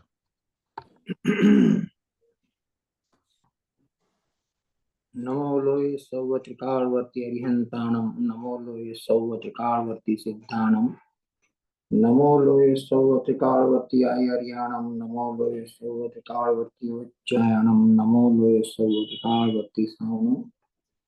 ओंकार बिंदु संयुक्तम नित्यं ध्यायन्ते योगदम कामदम मोक्षदम चैव ओंकाराय नमो नमः। मंगलम भगवान वीरो मंगलम गौतमो मुनि मंगलम कुंकुंडार्यो जैन धर्मोस्तु मंगलम। नमः समयसाराय स्वामी बुद्ध्या चतास्ते स्वभावाय भावाय सर्व भावांतच्छिदे बनाओ पत्र कुंदन्ना रत्नोना यक्षरोलची तथापि कुं सूत्रोना अंकाय मूल्य ना कदी तथापि कहानवाणी ना अंकाय मूल्य ना कदी तथापि महात्वाणी ना अंकाय मूल्य ना कदी आ काल में शुद्धात्म ज्ञानी सुखानी बहु बहु दोइलो मुझे पुण्यराशि फलो गुरु कहन तो ना विस्मयो। नमो समय सर। पंडित दौलतराम जी कृत 6 ढाला एमा त्रीजी ढाला में आज बोल नंबर गाथा नंबर 6, 7 અને 8 ઉપર પૂજ્ય ગુરુદેવ શ્રી નું પ્રવચન આપણે સાંભળ્યું। પહેલી ઢાળ માં દુઃખોનું વર્ણન કર્યું। દુઃખોનું વર્ણન કરવાની પાછળ પંડિતજીનો આશય લોકોને ભયભીત કરવાનો નથી, પણ પોતાના અજ્ઞાનને લઈને, વિપરીત માન્યતાને લઈને, મિથ્યાત્વને લઈને આ જીવે જે ચતુર્ગતિ પરિભ્રમણમાં ભયંકર દુઃખો સહન કરીને પોતાના આત્માનો ઘાત કર્યો છે, પોતાના આત્માનો ભયંકર ઘાત કરીને ખૂબ દુઃખ પહોંચાડ્યું છે, એ તે કેવા કેવા પ્રકારથી દુઃખો સહન કર્યા છે એવું ચારે ગતિના દુઃખોનું વર્ણન કર્યું છે। અને સામાન્યપણે જ્યારે આ જીવને એ દુઃખરૂપ લાગે ત્યારે એના હૃદયમાંથી એક જ પ્રશ્ન ઉત્પન્ન થાય કે હે પ્રભુ, હે ગુરુદેવ, હે આચાર્ય દેવ, આ દુઃખનું કારણ શું છે? જેમ રોગ થયો હોય તો પેલો વૈદ્યને પૂછે કે પ્રભુ, હે વૈદ્યરાજ, મને આ તાવ આવ્યો છે, મને આ પીડા થઈ છે, એનું કારણ શું? મેં એવી કઈ ભૂલ કરી હતી કે મને આ રોગ આવ્યો? એમ અહીંયા પોતે ગુરુદેવની સામે નતમસ્તક થઈને, જીનવાણીની પાસે નતમસ્તક થઈને એ વિનંતી કરે છે કે હે ગુરુદેવ, મારો એવો કયો અપરાધ છે, મારો એવો કયો દોષ છે, મારી એવી કઈ ભૂલ છે કે હું આ ચતુર્ગતિમાં ભયંકર દુઃખોને સહન કરું છું? એનો ભાવ એ બીજી ઢાળમાં લેવામાં આવ્યો છે, દુઃખનું કારણ। અને જ્યારે દુઃખના કારણની એને શ્રદ્ધા થાય કે મારી આ વિપરીતતાને લઈને, અજ્ઞાનને લઈને, મોહને વશ થઈને હું આ ઇન્દ્રિયોના વિષયોમાં રચીને ભયંકર દુઃખો સહન કરું છું, ત્યારે એનો ત્રીજો પ્રશ્ન એવો થાય કે હે ગુરુદેવ, આ દુઃખ દૂર કરવાનો ઉપાય શું છે? નેચરલી વૈદ્યને પણ આપણે પૂછીએ કે હે વૈદ્યરાજ, મને તમે આ દુઃખ બતાવ્યું, દુઃખનું કારણ બતાવ્યું, હવે દૂર કરવાનો મને ઉપાય બતાવો। એટલે દવા લખીને આપે છે। એમ અહીંયા ગુરુદેવ પાસે વિનંતી કરે છે કે હે ગુરુદેવ, આ દુઃખ દૂર કરવાનો ઉપાય શું છે?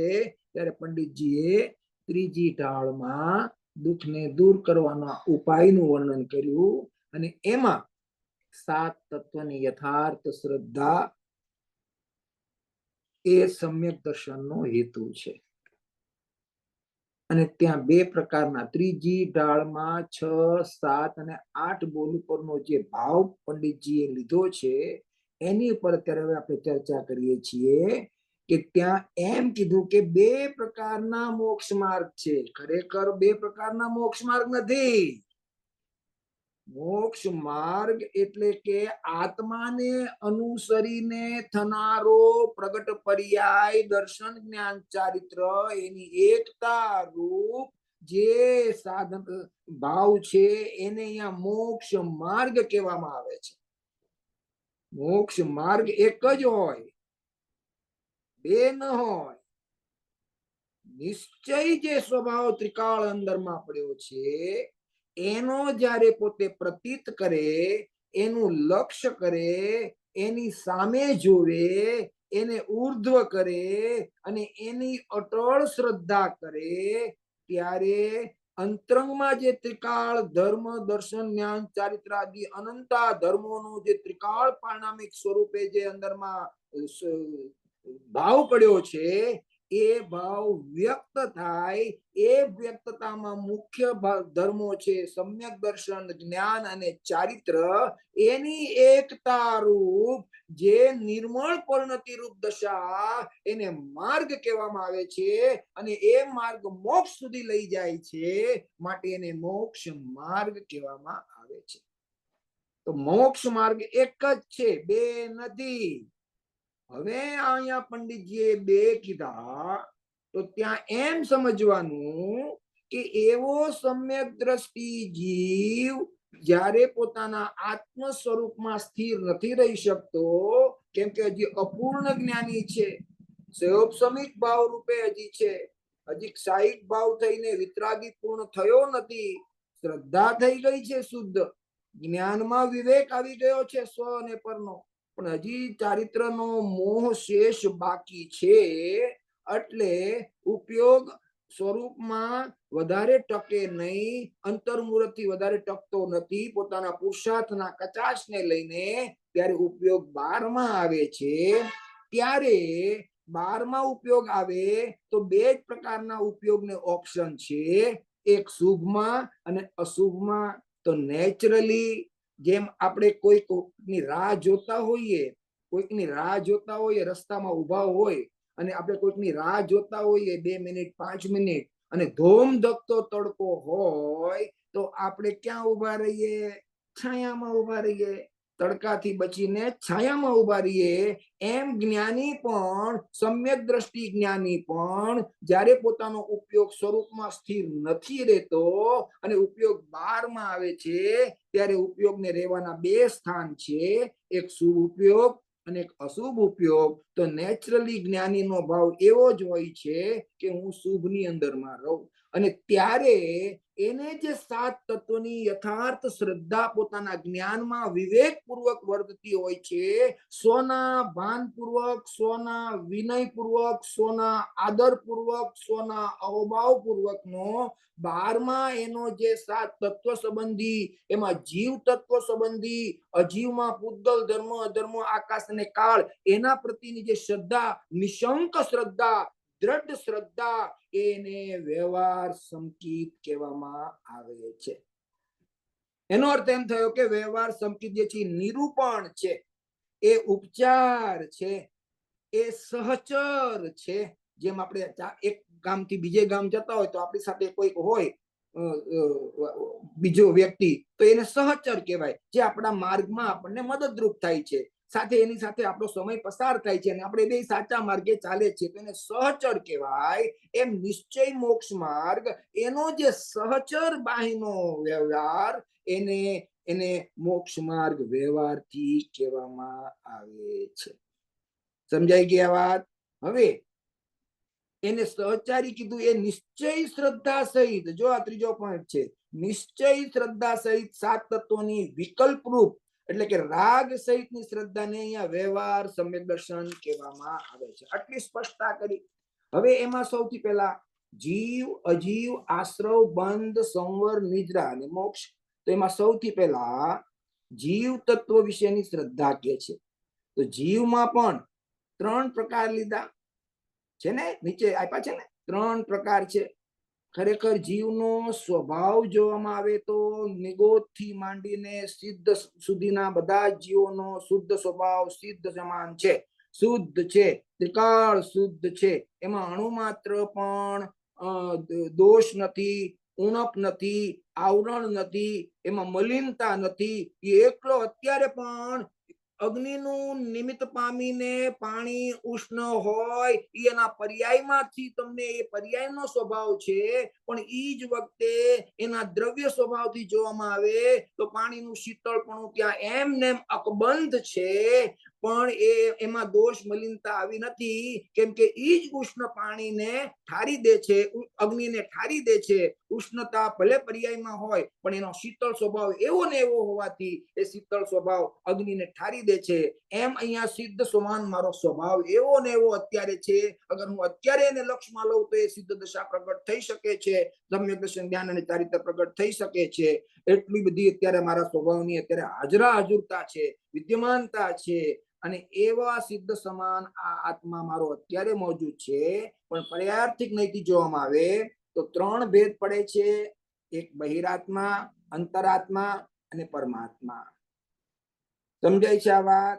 બહિરાત્મા એટલે જેનો ઉપયોગ બહિર્માં તન્મય છે અને પોતાના આત્માનો જેને અવિવેક વર્તે છે, આત્માના પવિત્રતાનો, આત્માના શુદ્ધતાનો જેને જેને અવિવેક વર્તે છે, અને જે જ્ઞેયોમાં તન્મય છે એ જ હું એવા રાગાદિક ભાવ સહિતના આત્મામાં જે તન્મય છે એને બહિરાત્મા કહેવામાં આવે છે. અને જેને સ્વનો અને પરનો બેનો વિવેક વર્તતો હોય કે આ પર જાણવા લાયક છે પણ એમાં આશ્રય કરવા લાયક નથી, અરે રાગથી માંડીને રાગના વિષયો બધા જ જાણવા લાયક છે, આદરવા લાયક નથી, પણ એના જે જાણનારો જે અમારો સ્વભાવ જ્ઞાન જ્ઞાન જ્ઞાન એવા જ્ઞાનાદિ અનંત ગુણોનો જે અંદરમાં પવિત્ર સ્વરૂપ પડ્યું છે એ એક જ મારો સ્વરૂપ છે, એ એક જ ઉપાદેય છે, એવી જેને અંદરમાં દ્રઢ શ્રદ્ધા થઈ છે એ અંતરાત્મા છે. અને જે પૂર્ણ વિતરાગ થયા છે એવા પરમાત્મા બે પ્રકારના છે,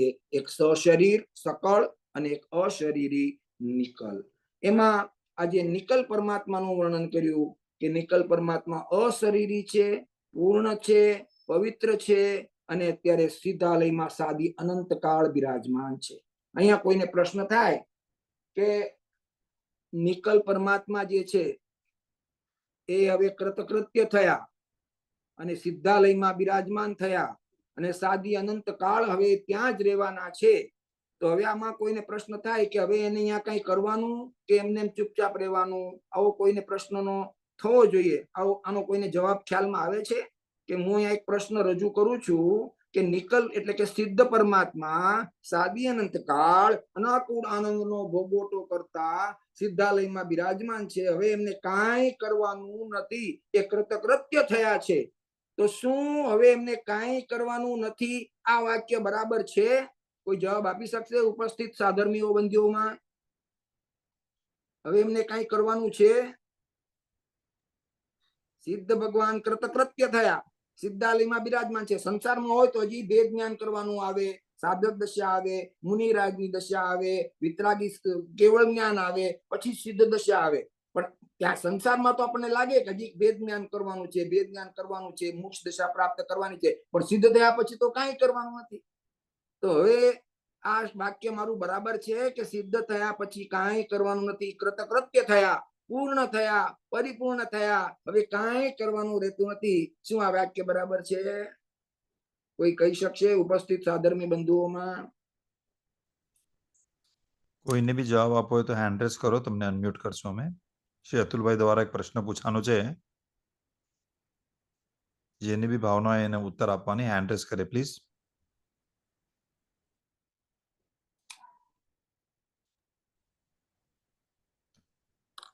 અનુભૂતિબેન તમને અનમ્યુટ કર્યું છે. જય જિનેન્દ્ર, એટલે સિદ્ધ ભગવાન કૃતકૃત્ય છે એમાં આપણે કઈ કરવાનું નથી, જ ક્વેશ્ચન હતો ને? હા, તો બરાબર છે એમ. ભગવાન, હા, તો એટલે ઈ છે ને ઈ પોતાના પૂર્ણ સ્વભાવમાં લીન થઈ ગયા છે, એટલે આત્માની જે પોસ્ટ ઓલી જે પોઝિશન કહેવાય ઈ એમને પ્રાપ્ત કરી લીધી છે, એટલે એમને કઈ કરવાનું નથી. પણ આપણો સ્વભાવ બી અત્યારે એવો જ છે સિદ્ધ ભગવાન જેવો, પણ આપણે અત્યારે રાગદેશ જે વર્તમાનમાં છે એનો અભાવ કરીને એટલે સમ્યક દર્શન પ્રાપ્ત કરીને મોક્ષમાં જવાનું છે. ઈ કરવાનું છે. એટલે આત્માની સાચી સમજણ કરવાની છે. બિલકુલ સંસાર દશામાં બરાબર વર્ણન કર્યું, પણ સિદ્ધ દશામાં કાંઈ કરવાનું નથી એ વાત ખોટી છે. આત્માના 6 સામાન્ય ગુણમાં એક વસ્તુત્વ નામનો ગુણ છે, અને વસ્તુત્વ ગુણને કારણે આત્માના અનંત ગુણો નિત્ય પ્રત્યેક સમયે પોતાનું પ્રયોજનભૂત કાર્ય અવશ્ય કરે છે. એનો અર્થ એમ થયો કે સિદ્ધ દશા થયા પછી કૃતકૃત્ય થયા સિદ્ધ ભગવાન, હવે એમને કાંઈ કરવાનું નથી એમ નથી. ત્યાં એના અનંત ગુણો નિત્ય પોતાના અનંત ગુણોનું પ્રયોજનભૂત કાર્ય નિત્ય કરે છે. જેમ કે આનંદનો ભોગવટો, જેમ કે જ્ઞાનનું જાણવાપણું, ચારિત્રની લીનતાપણું, શ્રદ્ધાનું પ્રતીતપણું, એ દરેક ગુણોના પોતપોતાના પ્રયોજનભૂત કાર્ય છે. એવા અનંત ગુણો પોતાના પ્રયોજનભૂત કાર્યને સાદી અનંત કરતા જ રહેવાના છે, કેમ કે એનામાં એક ભાવવતી શક્તિ છે. એટલે નિયમથી પરિણમન ચાલશે જ. તો દરેક ગુણો પોતાના પ્રયોજનભૂત કાર્યને કરે છે, પહોંચી વળે છે. કોઈ દ્રવ્ય કે એના ગુણો ઠપ નથી. હવે સિદ્ધ થયા એટલે કાંઈ કરવાનું નહીં. તો કાંઈ કરવાનું એટલે શું? ભગવાનનો આત્મા આમ જળની જેમ થઈ ગયો છે? તો કે ના, અનાકુળ આનંદની સાથે અનંત ગુણોનું પ્રયોજનભૂત કાર્ય ચાલુ છે સાદી અનંત કાળ. એટલે ત્યાં કૃતકૃત્ય થયા એટલે સંસાર અપેક્ષાએ હવે એમને અહીંયા કઈ કરવાનું નથી. એટલે કે કઈ ભેદ જ્ઞાનનો પ્રોસેસ હોય કે આ રાગ દ્વેષને ટાળવાનું, એ કાંઈ નથી. પણ જેટલા ગુણો છે એનું પોતપોતાનું પ્રયોજનભૂત કાર્ય ત્યાં ચાલુ છે. બરાબર છે એટલી વાત. પછી આગળ કે ભાઈ કોઈ એમ કે સમ્યક દર્શન જે છે એને જ સાચો વ્યવહાર હોઈ શકે, અજ્ઞાનીને નહીં. તો અજ્ઞાનીને પ્રશ્ન થાય કે અમે અહીંયા સ્વાધ્યાય કરીએ છીએ, ચિંતન કરીએ છીએ, ગુરુદેવની ભક્તિ કરીએ છીએ, પૂજા કરીએ છીએ, અભિષેક કરીએ છીએ, તો આ બધું કરવું કે ન કરવું? તો કે છે કે આત્મ પ્રાપ્તિ વાળાના જીવનો આ જ એક પ્રવૃત્તિ છે. આત્મ પ્રાપ્તિની જિજ્ઞાસા વાળા જીવોએ તો આ સતત કરવું જોઈએ. પણ અહીંયા રેડ લાઇટ આપી છે, સાવધાની કીધી છે કે જેને નિશ્ચય પ્રગટ થયો હોય એને જ વ્યવહાર હોય. કેમ કે નહીં જે છે એ શ્રુત જ્ઞાનનો અંશ છે.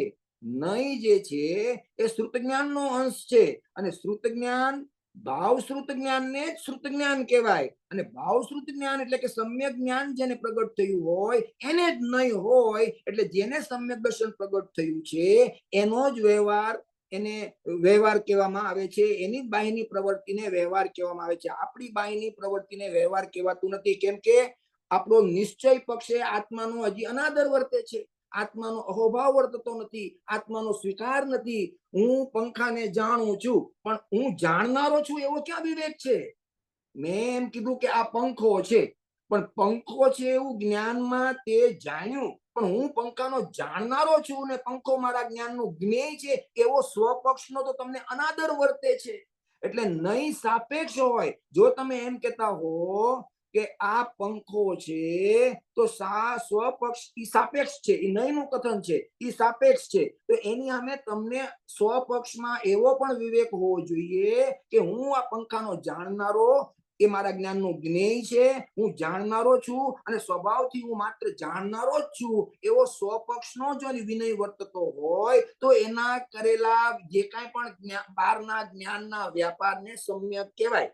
પણ આત્માનો અનાદર હોય, આત્માનો અહોભાવ ન હોય, આત્માની શ્રદ્ધા નથી, હું અકર્તા છું, જાણનારો છું, હું જાણવા સિવાય કાંઈ કરતો નથી, આત્મા જ્ઞાનમ સ્વયં જ્ઞાનમ જ્ઞાનાદંત કરોતિ મેં, હું જાણવા સિવાય કાંઈ કરતો નથી, આવી શ્રદ્ધા નથી. અને 11 અંગ ને 9 પૂર્વ સુધીનો પાઠી થઈ જાય અને આમ ફટાફટ કે છઠ્ઠી ગાથામાં ગુરુદેવશ્રી આમ ફરમાવે છે, 11મી ગાથામાં આમ ફરમાવે છે, 320માં આમ ફરમાવે છે, એવું બહારનું અઢળક જ્ઞાન લઈ લે, પણ એ જ્ઞાનને શૂન્ય કહેવાય છે.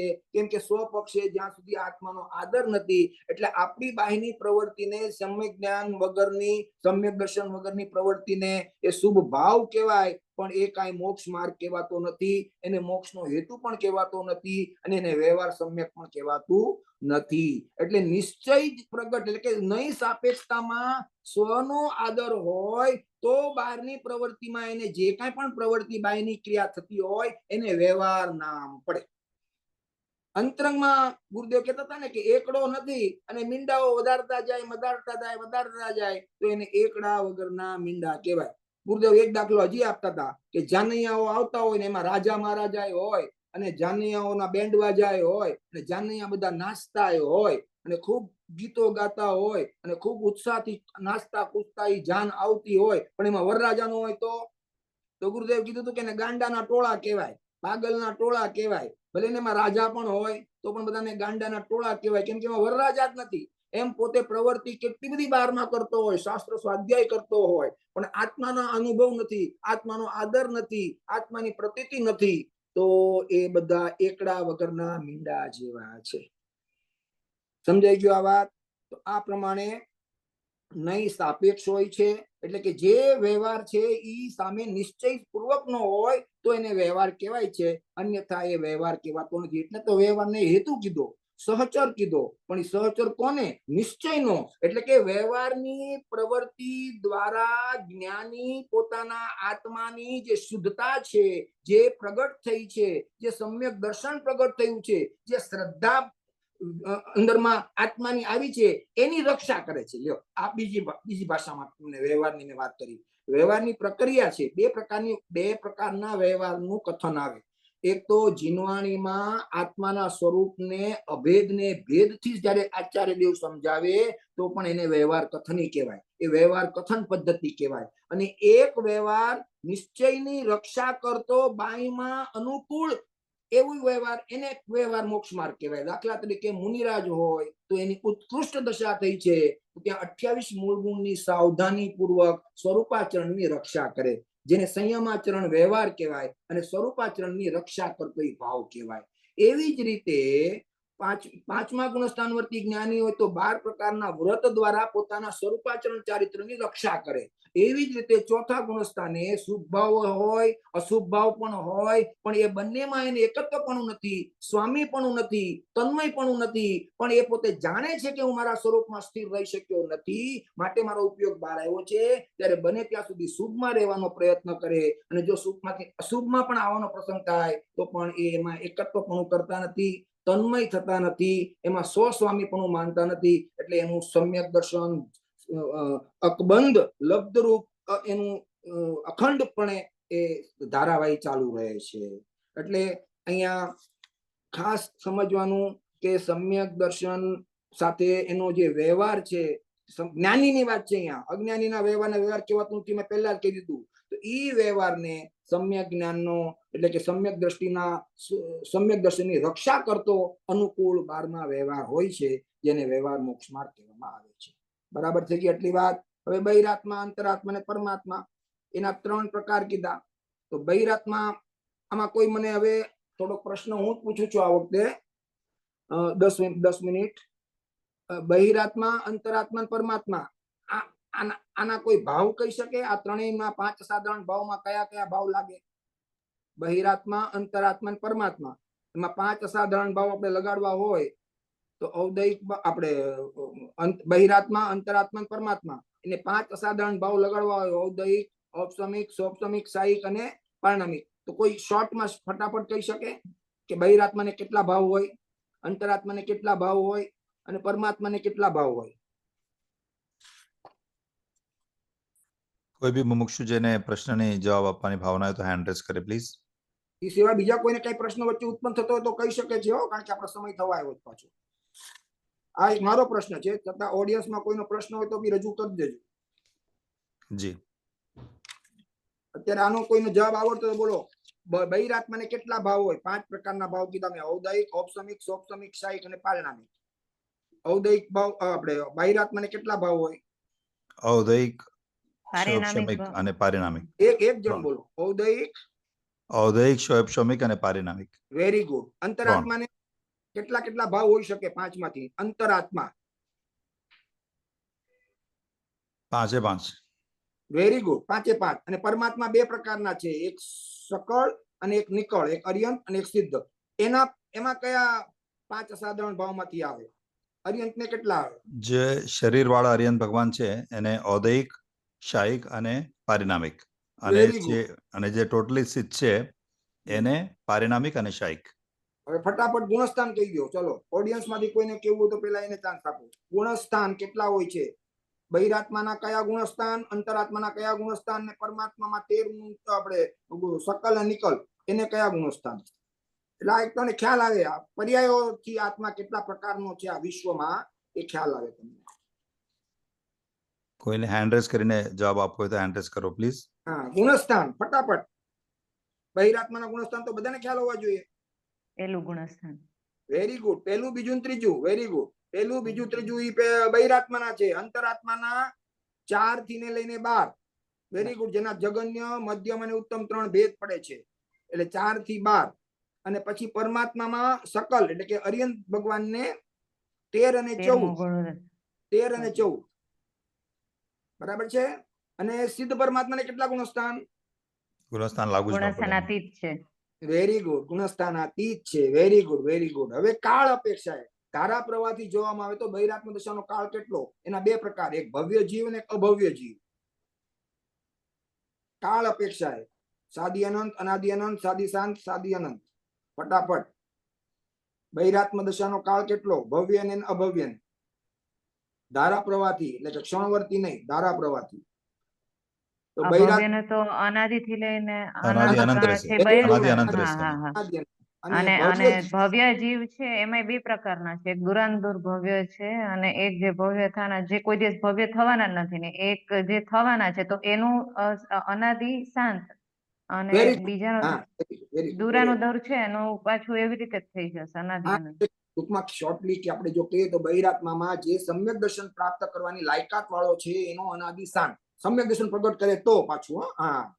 અને અભવ્યમાં તો અનાદિ અનંત છે. હવે અંતરાત્મામાં, અંતરાત્મા દશા શરૂઆત છે અને અંત છે, માટે સાદી શાંત. સાદી શાંત. હા. અને પરમાત્મામાં અરિયંત દશા પણ શરૂઆત છે અને અંત છે, સાદી માટે અનંત. શાંત. સાદી અનંત. એકવાર શરૂ થયા પછી અનંત કાળ સુધી રહેવાની છે, માટે સાદી અનંત. અનંત. હવે ત્રીજો પોઈન્ટ, પર્યાયાર્થિક નયની મુખ્યતાથી બહિરાત્મા, અંતરાત્મા અને પરમાત્માની પર્યાયો એટલે કે વિભાવ વ્યંજન, સ્વભાવ વ્યંજન, વિભાવ અર્થ, સ્વભાવ અર્થ. બહિરાત્માને કઈ કઈ પર્યાયો હોય? ફરીથી ક્વેશ્ચન રિપીટ. Very good. બોલો. ફરીથી ક્વેશ્ચન રિપીટ કરજો. પર્યાય અપેક્ષાથી પર્યાયના 2 ભેદ છે, વિભાવ વ્યંજન અને અર્થ પર્યાય, વ્યંજન પર્યાય. એના 2 ભેદ, વિભાવ અર્થ, વિભાવ અર્થ પર સ્વભાવ વ્યંજન પર્યાય ને બહિરાત્માને કઈ પર્યાય હોય આ 4 માંથી? બહિરાત્માને વિભાવ વ્યંજન પર્યાય, વિભાવ અર્થ પર્યાય ને વિભાવ વ્યંજન પર્યાય. Very good. અંતરાત્મા? અંતરાત્માને સ્વભાવ અર્થ પર્યાય છે અને વિભાવ વ્યંજન પર્યાય છે. Very good. પણ અંતરાત્મામાં સ્વભાવ અર્થમાં એક ધારા આવશે, એને મિશ્ર ધારા હોય છે, રાગ ધારા અને જ્ઞાન ધારા.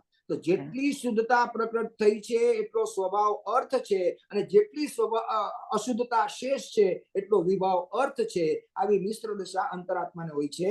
એટલે ત્યાં સ્વભાવ અર્થ અને વિભાવ અર્થ 2 આવે. અને વિભાવ વ્યંજન તો શરીર છે એટલે આવે. અરિયંત ભગવાનને પણ શરીર છે એટલે વિભાવ વ્યંજન પર્યાય આવે. અને ગુણોનો આ ઘાતી કર્મનો ક્ષય થયો હોવાથી સ્વભાવ અર્થ આવે.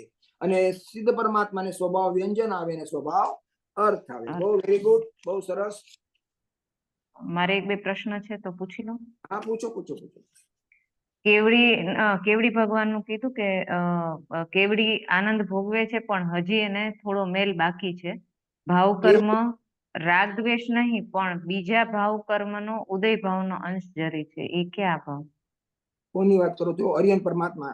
હા, અરિયંત પરમાત્માની શરૂઆતમાં જ પ્રવચનમાં આપ્યો. હા, 13મા ગુણ. હા, હા, હા. એને હજી યોગનું કંપન છે ત્યાં સુધી યોગનો આશ્રવ છે. હમણાં આવ્યું ગુરુદેવ મન વચન કાયાથી બોલ્યા ને, એટલે યોગનો આશ્રવ છે. હજી ક્રિયાવતી શક્તિમાં અપક્રમ દિશામાં ગમન થતું હોવાથી એનો પણ હજી આશ્રવ છે.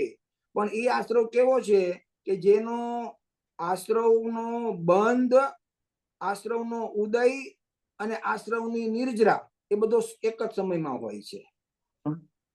અને ઔદયિક ભાવનો 14મા ગુણસ્થાને સિદ્ધત્વનો હોય છે. એક પ્રકૃતિ એનો ઉદય હોય છે. એ 14મા ગુણસ્થાનના 5 લઘુ વ્યંજન સ્વર બોલે એટલા કાળ પૂરતો જ રહે છે આત્મા. અને પછી ઉર્ધ્વ ગમન કરીને મોક્ષે જાય છે. ત્યારે સિદ્ધત્વ નામના ઔદયિક ભાવનો અભાવ થઈને પૂર્ણ સિદ્ધ થઈને મોક્ષમાં જાય છે. તો આ પ્રકારે આશ્રવ ત્યાં સુધી હોય છે. બીજો પ્રશ્ન? હા, બીજો પ્રશ્ન છે.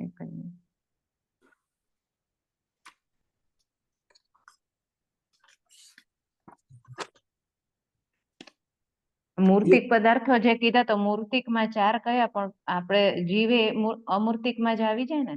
રૂપી અને મૂર્તિક એક પૂતગલ ગણવા અને બાકીના 5 ને એમાં સ્પર્શ રસ ગંધ વર્ણ નથી એટલે અમૂર્તિક ને અરૂપી. 5 અમૂર્તિક આવે અથવા તો અરૂપી આવે અને બરોબર. એક પૂતગલ આવે. હવે જયારે જીવની શ્રદ્ધા જયારે વ્યવહાર સમજૂતી આટલી બધી કરે છે, સકલની, નિકલની, બહિરાત્મા, અંતરાત્મા, પરમાત્માની આ બધી શ્રદ્ધા હોય વ્યવહાર સમજૂતીને, પણ સાથે સાથે અજીવમાં પૂતગલની એના બધી પર્યાયો સ્પર્શની, રસની, ગંધની બધી જ પર્યાયોમાં ક્યાંય એને એકત્વપણું કે એમાં શંકા ન થાય આ પૂતગલ ના પરિણામ છે, હું એનો જાણનારો છું, એટલી બધી પ્રતીતિ એને વર્તતી હોય છે. એટલે એને વ્યવહાર સંકિતમાં એ પૂતગલની એટલે કે અજીવ તત્વની શ્રદ્ધામાં પૂતગલની આવી રીતે હોય.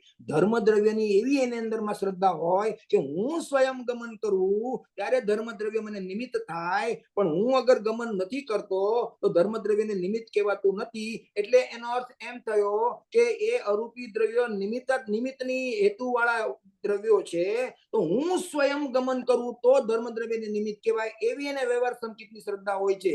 પણ હું અગર જો ગમન નથી કરતો તો એને બળજબરીથી નિમિત્ત કહેવાતું નથી. એવી જ રીતે એમને એવી પણ અંદરમાં શ્રદ્ધા હોય છે કે હું અગર પરનો આશ્રય કરીશ તો કર્મના બંધો આશ્રવ થશે અને મારા સંબંધમાં આવશે. પણ હું જો આત્માનો આશ્રય કરીશ અને એમાં સ્વયં શબ્દ છે, તો સ્વયં હું મારા આત્માનો આશ્રય કરીશ તો હું પૂર્ણતાને પ્રાપ્ત કરીશ, ત્યારે આ બધા કર્મો નિર્જરા પામશે. એવી જ રીતે હું ગમન કરીશ તો ધર્મદ્રવ્ય નિમિત્ત કહેવાશે, બાકી અમથું ધર્મદ્રવ્ય નિમિત્ત કહેવાશે નહીં. એમ કર્મો આખા લોકમાં ખચોખચ ભર્યા છે કારમાણ વર્ગણાઓ, પણ એ એમને મને હેરાન કરવાની નથી. હું એમાં એકત્વપણું કરીશ તો એ મારા નિમિત્ત કહેવાય અને સંસારમાં મને ભમવામાં હેતુ થાય છે. પણ મારા અપરાધને લઈને એટલે સ્વયં, ત્યાં પણ સ્વયં શબ્દ વાપરો. સંસારમાં હું ગમન કરું છું તો પણ સ્વયં અપરાધને લઈને, અને મોક્ષમાં હું ગમન કરું છું તો પણ મારા સ્વયં નિરપરાધતાને લઈને. એવી રીતે હું સ્વયં ગમન કરું છું તો ધર્મદ્રવ્ય નિમિત્ત છે, અને હું સ્વયં સ્થિત થાઉં છું તો અધર્મદ્રવ્ય નિમિત્ત છે. પણ અધર્મદ્રવ્ય મને કોઈ આ બળજબરી કરાવતા નથી, અથવા તો એમાં કુશંકા થતી નથી કે હું ગમન કરું ને ધર્મદ્રવ્ય હશે કે નહીં, એમ હું આત્માનું લક્ષ્ય કરું તો મને સમ્યગ્દર્શન થશે કે નહીં, એવી વ્યવહાર સંકિતને શંકા હોતી નથી. એવી જ રીતે આકાશ જે અવગાહનમાં નિમિત્ત છે, પણ એ કઈ પોતે અમને બળજબરીથી એમ નથી કહેતા કે તમે અહીંયા ન રહ્યો અથવા તો આટલામાં જ રહ્યો. એ તો મારા પોતાના જ અવગાહનમાં, હું મારા અસંખ્યાત પ્રદેશમાં જ અવગાહના લઈને રહું છું, ત્યારે બાહ્યમાં અનુકૂળ સામગ્રીમાં આકાશને અવગાહના કહેવાય. અને સ્વયં મારી ભાવવતી શક્તિને લઈને હું નિરંતર પરિણમન કરું છું, ત્યારે પરિણમન પણ એક કાર્ય છે. અને કાર્ય હોય ત્યારે બાહ્યમાં ઉદાસીન અને પ્રેરક નિમિત્ત કોઈને કોઈ હોય તો ઉદાસીન નિમિત્ત તરીકે કાળ દ્રવ્યને પણ ત્યાં હેતુ કહેવામાં આવ્યો છે. એટલે ત્યાં 5 કાળ દ્રવ્ય છે એમાં કોઈ એનું એક વસ્તુ એ પણ આવી કે અન્ય મતમાં કોઈ કાળ દ્રવ્યનો ઉપચારિક માને છે, એટલે ઉપચારિક એટલે શું? એટલે એ લોકો કાળ દ્રવ્યના અસ્તિત્વને અન્ય ધર્મો માનતા નથી, સમજાય છે. પણ ગમન કરતા દ્રવ્યો 5 પરિણમન સ્વભાવી છે ને, આ જીવ, પૂતગલ, ધર્મ, અધર્મ, આકાશ, એ 5 વર્તના વાળા દ્રવ્યો છે. તો એ વર્તના વાળા દ્રવ્યો સ્વયં પોતાના દ્રવ્ય ક્ષેત્ર કાળભાવમાં રહીને પોતાના પ્રયોજનભૂત કાર્યને પહોંચી વળે છે. અને જ્યારે એ પરિણમન એવા પોતાના સ્વભાવને પોતાના નિજ ઉપાદાનથી પોતે પરિણમન કરે છે, ત્યારે એમાં ઉત્કૃષ્ટ નિમિત્ત હેતુ ઉદાસીન તરીકે કાળ દ્રવ્યને આરોપ આપવામાં આવે છે. પણ અન્ય ધર્મોમાં કાળ દ્રવ્યનો ઉલ્લેખ નથી, તે એનો અજ્ઞાન છે, એનો મિથ્યાત્વ છે. એટલે કોઈ મને પરિણમાવી દે, સિદ્ધ ભગવાનની હું સ્તુતિ કરું, અરિહંતને હું નમન કરું અને મને પરિણમાવી દે, એવું કોઈ આ જગતમાં વ્યવસ્થા નથી. સ્વયં તું પરિણમતો દ્રવ્ય છો, તારામાં દ્રવ્યત્વ નામનો ગુણ છે, તો તું તારા અજ્ઞાનને દૂર કરીને સમ્યગ્દર્શન પ્રાપ્ત કરી શકે છો. તારામાં વસ્તુત્વ નામનો ગુણ છે, તો તારા જ્ઞાનના પ્રયોજનભૂત કાર્ય જાણવામાં હું આમ જ છે એવો નિર્ણય કર, તો સમ્યગ્દર્શન પ્રગટ થઈ જશે. તો વસ્તુત્વ ગુણ છે, દ્રવ્યત્વ ગુણ છે, અગુરુ લઘુત્વ ગુણ છે, કોઈ મારામાં ને હું કોઈમાં પ્રવેશ કરી શકતો નથી, તો હું સ્વતંત્ર છું. એમ દ્રવ્ય પણ સ્વતંત્ર છે. કર્મ વિચારે કોણ, ભૂલ મેરી અધિકાઈ, અગ્નિ સહે ઘનઘાત લોકી સંગતિ પાઈ, કોઈ મને ભલું બુરું કરવા વાળું નથી. સ્વતંત્રપણે હું પણ સ્વતંત્ર છું. એમ કારમાણ વર્ગના પણ સ્વતંત્ર છે. કેમ કે અગુરુ લઘુત્વ નામનો ગુણ છે. એમ જાણનારો હું જાણવા સિવાય કાંઈ કરતો નથી. પૂતગલ સ્પર્શરસ ગંધ વર્ણ સિવાય કાંઈ કામ કરતું નથી, તો પૂતગલે મને હેરાન કર્યો, કર્મે મને હેરાન કર્યો, એ ક્યાંથી આવ્યું? તો આ બધું અજ્ઞાન આ અજીવ તત્વની શ્રદ્ધામાં દૂર થાય છે. જે કોઈ બીજો પ્રશ્ન?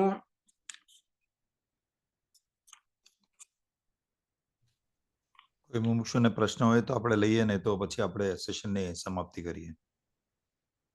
ગુરુદેવના સમાધિ ઉપર 1-2 મિનિટ લેવાનું છે. હા, લઈ શકો અતુલભાઈ. હા, ગુરુદેવનો સમાધિ 2 દિવસ મિનિટ લઈ લો. કારતક વદ સાતમના પૂજ્ય ગુરુદેવ શ્રીનો સમાધિ દિવસ ગયો.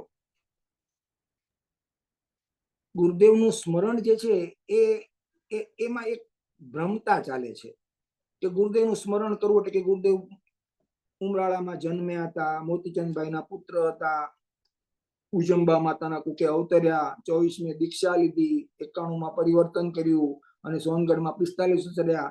આ ગુરુદેવની બાહ્ય ઓળખાણ છે. ખરેખર ગુરુદેવની ઓળખાણ એ એની આત્માની ઓળખાણ છે. એના ગુણોની પવિત્ર પરિણમતા જે છે એ એમની ઓળખાણ છે. અને એટલા માટે ભક્તિ પણ લેવામાં આવતી હતી. ગુરુદેવ શ્રી જયારે ઉપસ્થિત હતા અને આહારદાન જયારે ગુરુદેવનો થતો ત્યારે ગુરુદેવની સામે બેસીને આ ભક્તિ લેવામાં આવતી હતી કે ગુરુજીની ઓળખાણ એ નિજની ઓળખાણ, ગુરુજીની ઓળખાણ એ નિજની ઓળખાણ. ગુરુદેવની ઓળખાણ એટલે આત્માની ઓળખાણ. તો સમાધિ દિવસે ગુરુદેવના ગુણોનું સ્તમન કરવાનું છે કે હે ગુરુદેવ, અનંત ઉપકાર કરીને આપે અમને આ માર્ગ બતાવ્યો, મોઢાના હોઠ સુધી કોળીઓ લાવીને બતાવ્યો. હવે પાચન કરવું, એને ચાવવું, એને પચાવવું એ તો મારા પુરુષાર્થને, મારી રુચિને આધીન છે. હે ગુરુદેવ, આપની આજ્ઞાની મેં હજી અવજ્ઞા કરી છે. આપે બતાવેલા માર્ગની આજ્ઞાને મેં શીશ ઉપર ધારણ કરી નથી. હે ગુરુદેવ, મને ક્ષમા કરજો. અને આજના સમાધિ દિવસે હું એવો એક સંકલ્પ લઉં છું કે હે ગુરુદેવ, તમારા એક એક વચન મારા હૃદયને પ્રકાશિત કરે છે, મારા આત્માને પ્રકાશિત કરે છે. મારો અપરાધ છે કે મેં આપની વાણીનું અવલંબન લઈને મારા આત્માનો આશ્રય કર્યો નથી. મને ક્ષમા કરજો. એવી સમાધિ દિવસે ગુરુની પાસે પ્રાર્થના કરવી જોઈએ, ક્ષમાપના માંગવી જોઈએ. અને ગુરુએ કેવી રીતે આત્માની પ્રભાવના કરી, આત્માના વાણીની પ્રભાવના કરી, એનો અંતરંગ મહિમા લાવીને આત્મામાં ઉલ્લાસ અને વીર્યથી એ પ્રભાવનાને મારે પોતાના મારા આત્માની પ્રભાવનામાં વ્યક્ત કરવી, એ ખરેખર ગુરુની ભક્તિ કહેવાય, ગુરુ પ્રત્યેની અર્પણતા કહેવાય. અને ભલે હજી સમ્યક દર્શન નથી થયું, પણ સમ્યક દર્શન પ્રાપ્ત કરવા વાળાનો વ્યવહાર પણ આવો જ હોવો જોઈએ. કોઈ મૂંઝાતા નહીં કે સમ્યક દ્રષ્ટિનો જ વ્યવહાર કહેવાય, અજ્ઞાનીના વ્યવહારને વ્યવહાર ન કહેવાય. એ સિદ્ધાંતની વાત છે. પણ આત્મ પ્રાપ્તિની ભાવના વાળાએ આટલી ભક્તિ દેવશાસ્ત્ર ગુરુ પ્રત્યેની, ગુરુદેવ પ્રત્યેની એના મનમાં, વચનમાં અને કાયમાં તન્મય પણ હોવું જોઈએ. દેવશાસ્ત્ર ગુરુ પ્રત્યેનો અહોભાવ હોવો જોઈએ. એ આત્માર્થીનો વ્યવહાર છે. જેમ આપણે રાત્રિ ભોજન જે છે આપણો વ્યવહાર છે, એનો ત્યાગ એ વ્યવહાર છે, જીનેન્દ્ર પૂજન એ આપણો વ્યવહાર છે, ગુરુદેવનું વાણી એ વ્યવહાર છે. તો અંતરંગમાં આત્માનું ભોલન કરીને આત્મ પ્રાપ્તિ કરવી અને બાહ્યમાં દેવશાસ્ત્ર ગુરુ પ્રત્યેની ભક્તિ કરવી એ આત્માર્થીનો વ્યવહાર છે. આત્માર્થીનું બાહ્યમાં એ જેમ સ્ત્રીનું ઘરેણાથી શોભે એમ આ વ્યવહારથી આત્માર્થી શોભાયમાન થાય છે. અને એ શોભાયમાન આત્માના સ્વરૂપને પ્રાપ્ત કરવાની અંદરમાં જોર ઉપાડે છે, જોર અંદરમાં ઉપાડે છે. અને એ જીવ પાત્ર એવા ગુરુની ભક્તિ અને એમાં આત્માની ભક્તિ કરીને સમ્યક દર્શન સુધી પહોંચીને ગુરુદેવની વાહો વાંસ. અરે ગુરુદેવ હજી તો તીર્થંકર થઈને મોક્ષમાં જાય, પેલા પોતે મોક્ષમાં વયો જાય, એને ગુરુદેવના શિષ્ય કહેવાય. કે ગુરુદેવ પેલા એમ નહીં કે ભાઈ ગુરુદેવને હજી આટલી વાર છે તો હું એના પછી જઈશ. ગુરુદેવના શિષ્યો 38મી ગાથામાં શિષ્યએ પ્રાપ્ત કરી લીધું સમ્યક દર્શન. 6ઠ્ઠી ગાથામાં પ્રશ્ન કર્યો સમયસારમાં, અને 38મી ગાથામાં હજી તો 415 ગાથા બાકી હતી. એ પહેલા તો સમ્યક દર્શન પ્રાપ્ત કરીને શિષ્ય ઉભો થઈ ગયો. એમ મારા ગુરુ મને આવો અદ્ભુત માર્ગ બતાવ્યો છે. હવે હું કઈ પાછો રહું? હું કોનો ભક્ત છું? હું કોનો શિષ્ય છું? કે તીર્થંકરનો, ભાવિ તીર્થંકરનો હું શિષ્ય છું. એના ઈ પાછો પડે? એ તો આત્માનો અનુભવ લઈને અપ્રત્યત ભાવે પંચમ કાળમાં જે આત્મા અપ્રત્યત ભાવે પુરુષાર્થ કરશે એનો નિકટ ભાવમાં મોક્ષ અવશ્ય છે. કેમ કે પંચમ કાળમાં સમ્યક દર્શન પ્રાપ્ત કરવું એ પુરુષાર્થની ડબલ. જેમ ઉનાળામાં તો કેરીઓ ઉગે, પણ શિયાળામાં અને ચોમાસામાં કેરી ઉગાડવી એ જોરદાર પુરુષાર્થ માંગે છે.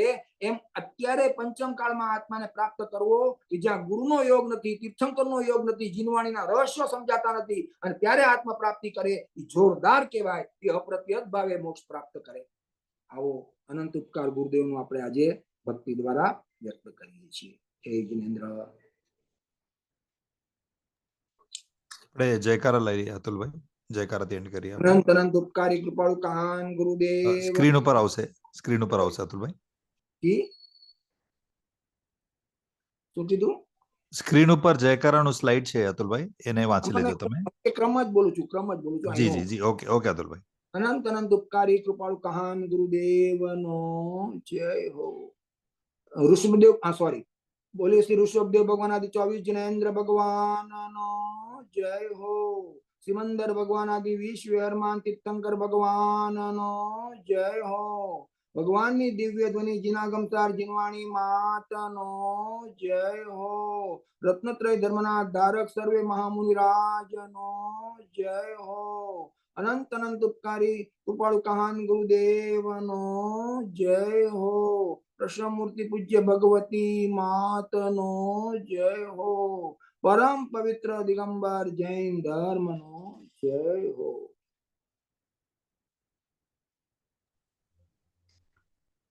સુવર્ણપુરી તીર્થધામની ઓરથી બધા મુમુક્ષુને સર્વમુક્ષુને જય જિનેન્દ્ર. આજે પાઠશાલા એપ ક્વિઝ ચાલે છે. એનો સબ્જેક્ટ બી ઈ જ છે જે શ્રી અતુલભાઈ દ્વારા લેવાનું અત્યારે, કે 5 અસાધારણ ભાવ જીવના. એના ઉપર જ 10 પ્રશ્ન છે પાઠશાલા એપમાં. જરૂર તમે એટેમ્પ્ટ કરજો. સ્લાઇટ હાર્ડ છે પણ તમે જો ફોકસ કરીને કરશો તો 10 on 10 તમને જરૂર આવી જશે. અને ફ્રાઈડે છે આપણી પાઠશાલા સ્ટુડન્ટ ટીચર સ્પેશિયલ. એમાં 18 અલગ અલગ શાસ્ત્રજી દ્વારા એનો શાસ્ત્ર અભ્યાસ અને એની મુખ્યતા એના ઉપર આપણી ક્લાસ ચાલશે. અને સન્ડે રહેશે પદાર્થને જાણવાનો ઉપાય, લક્ષણ પ્રમાણ નહીં નિક્ષેપ, એના ઉપર એની ક્લાસ ચાલશે. બધાને જય જિનેન્દ્ર.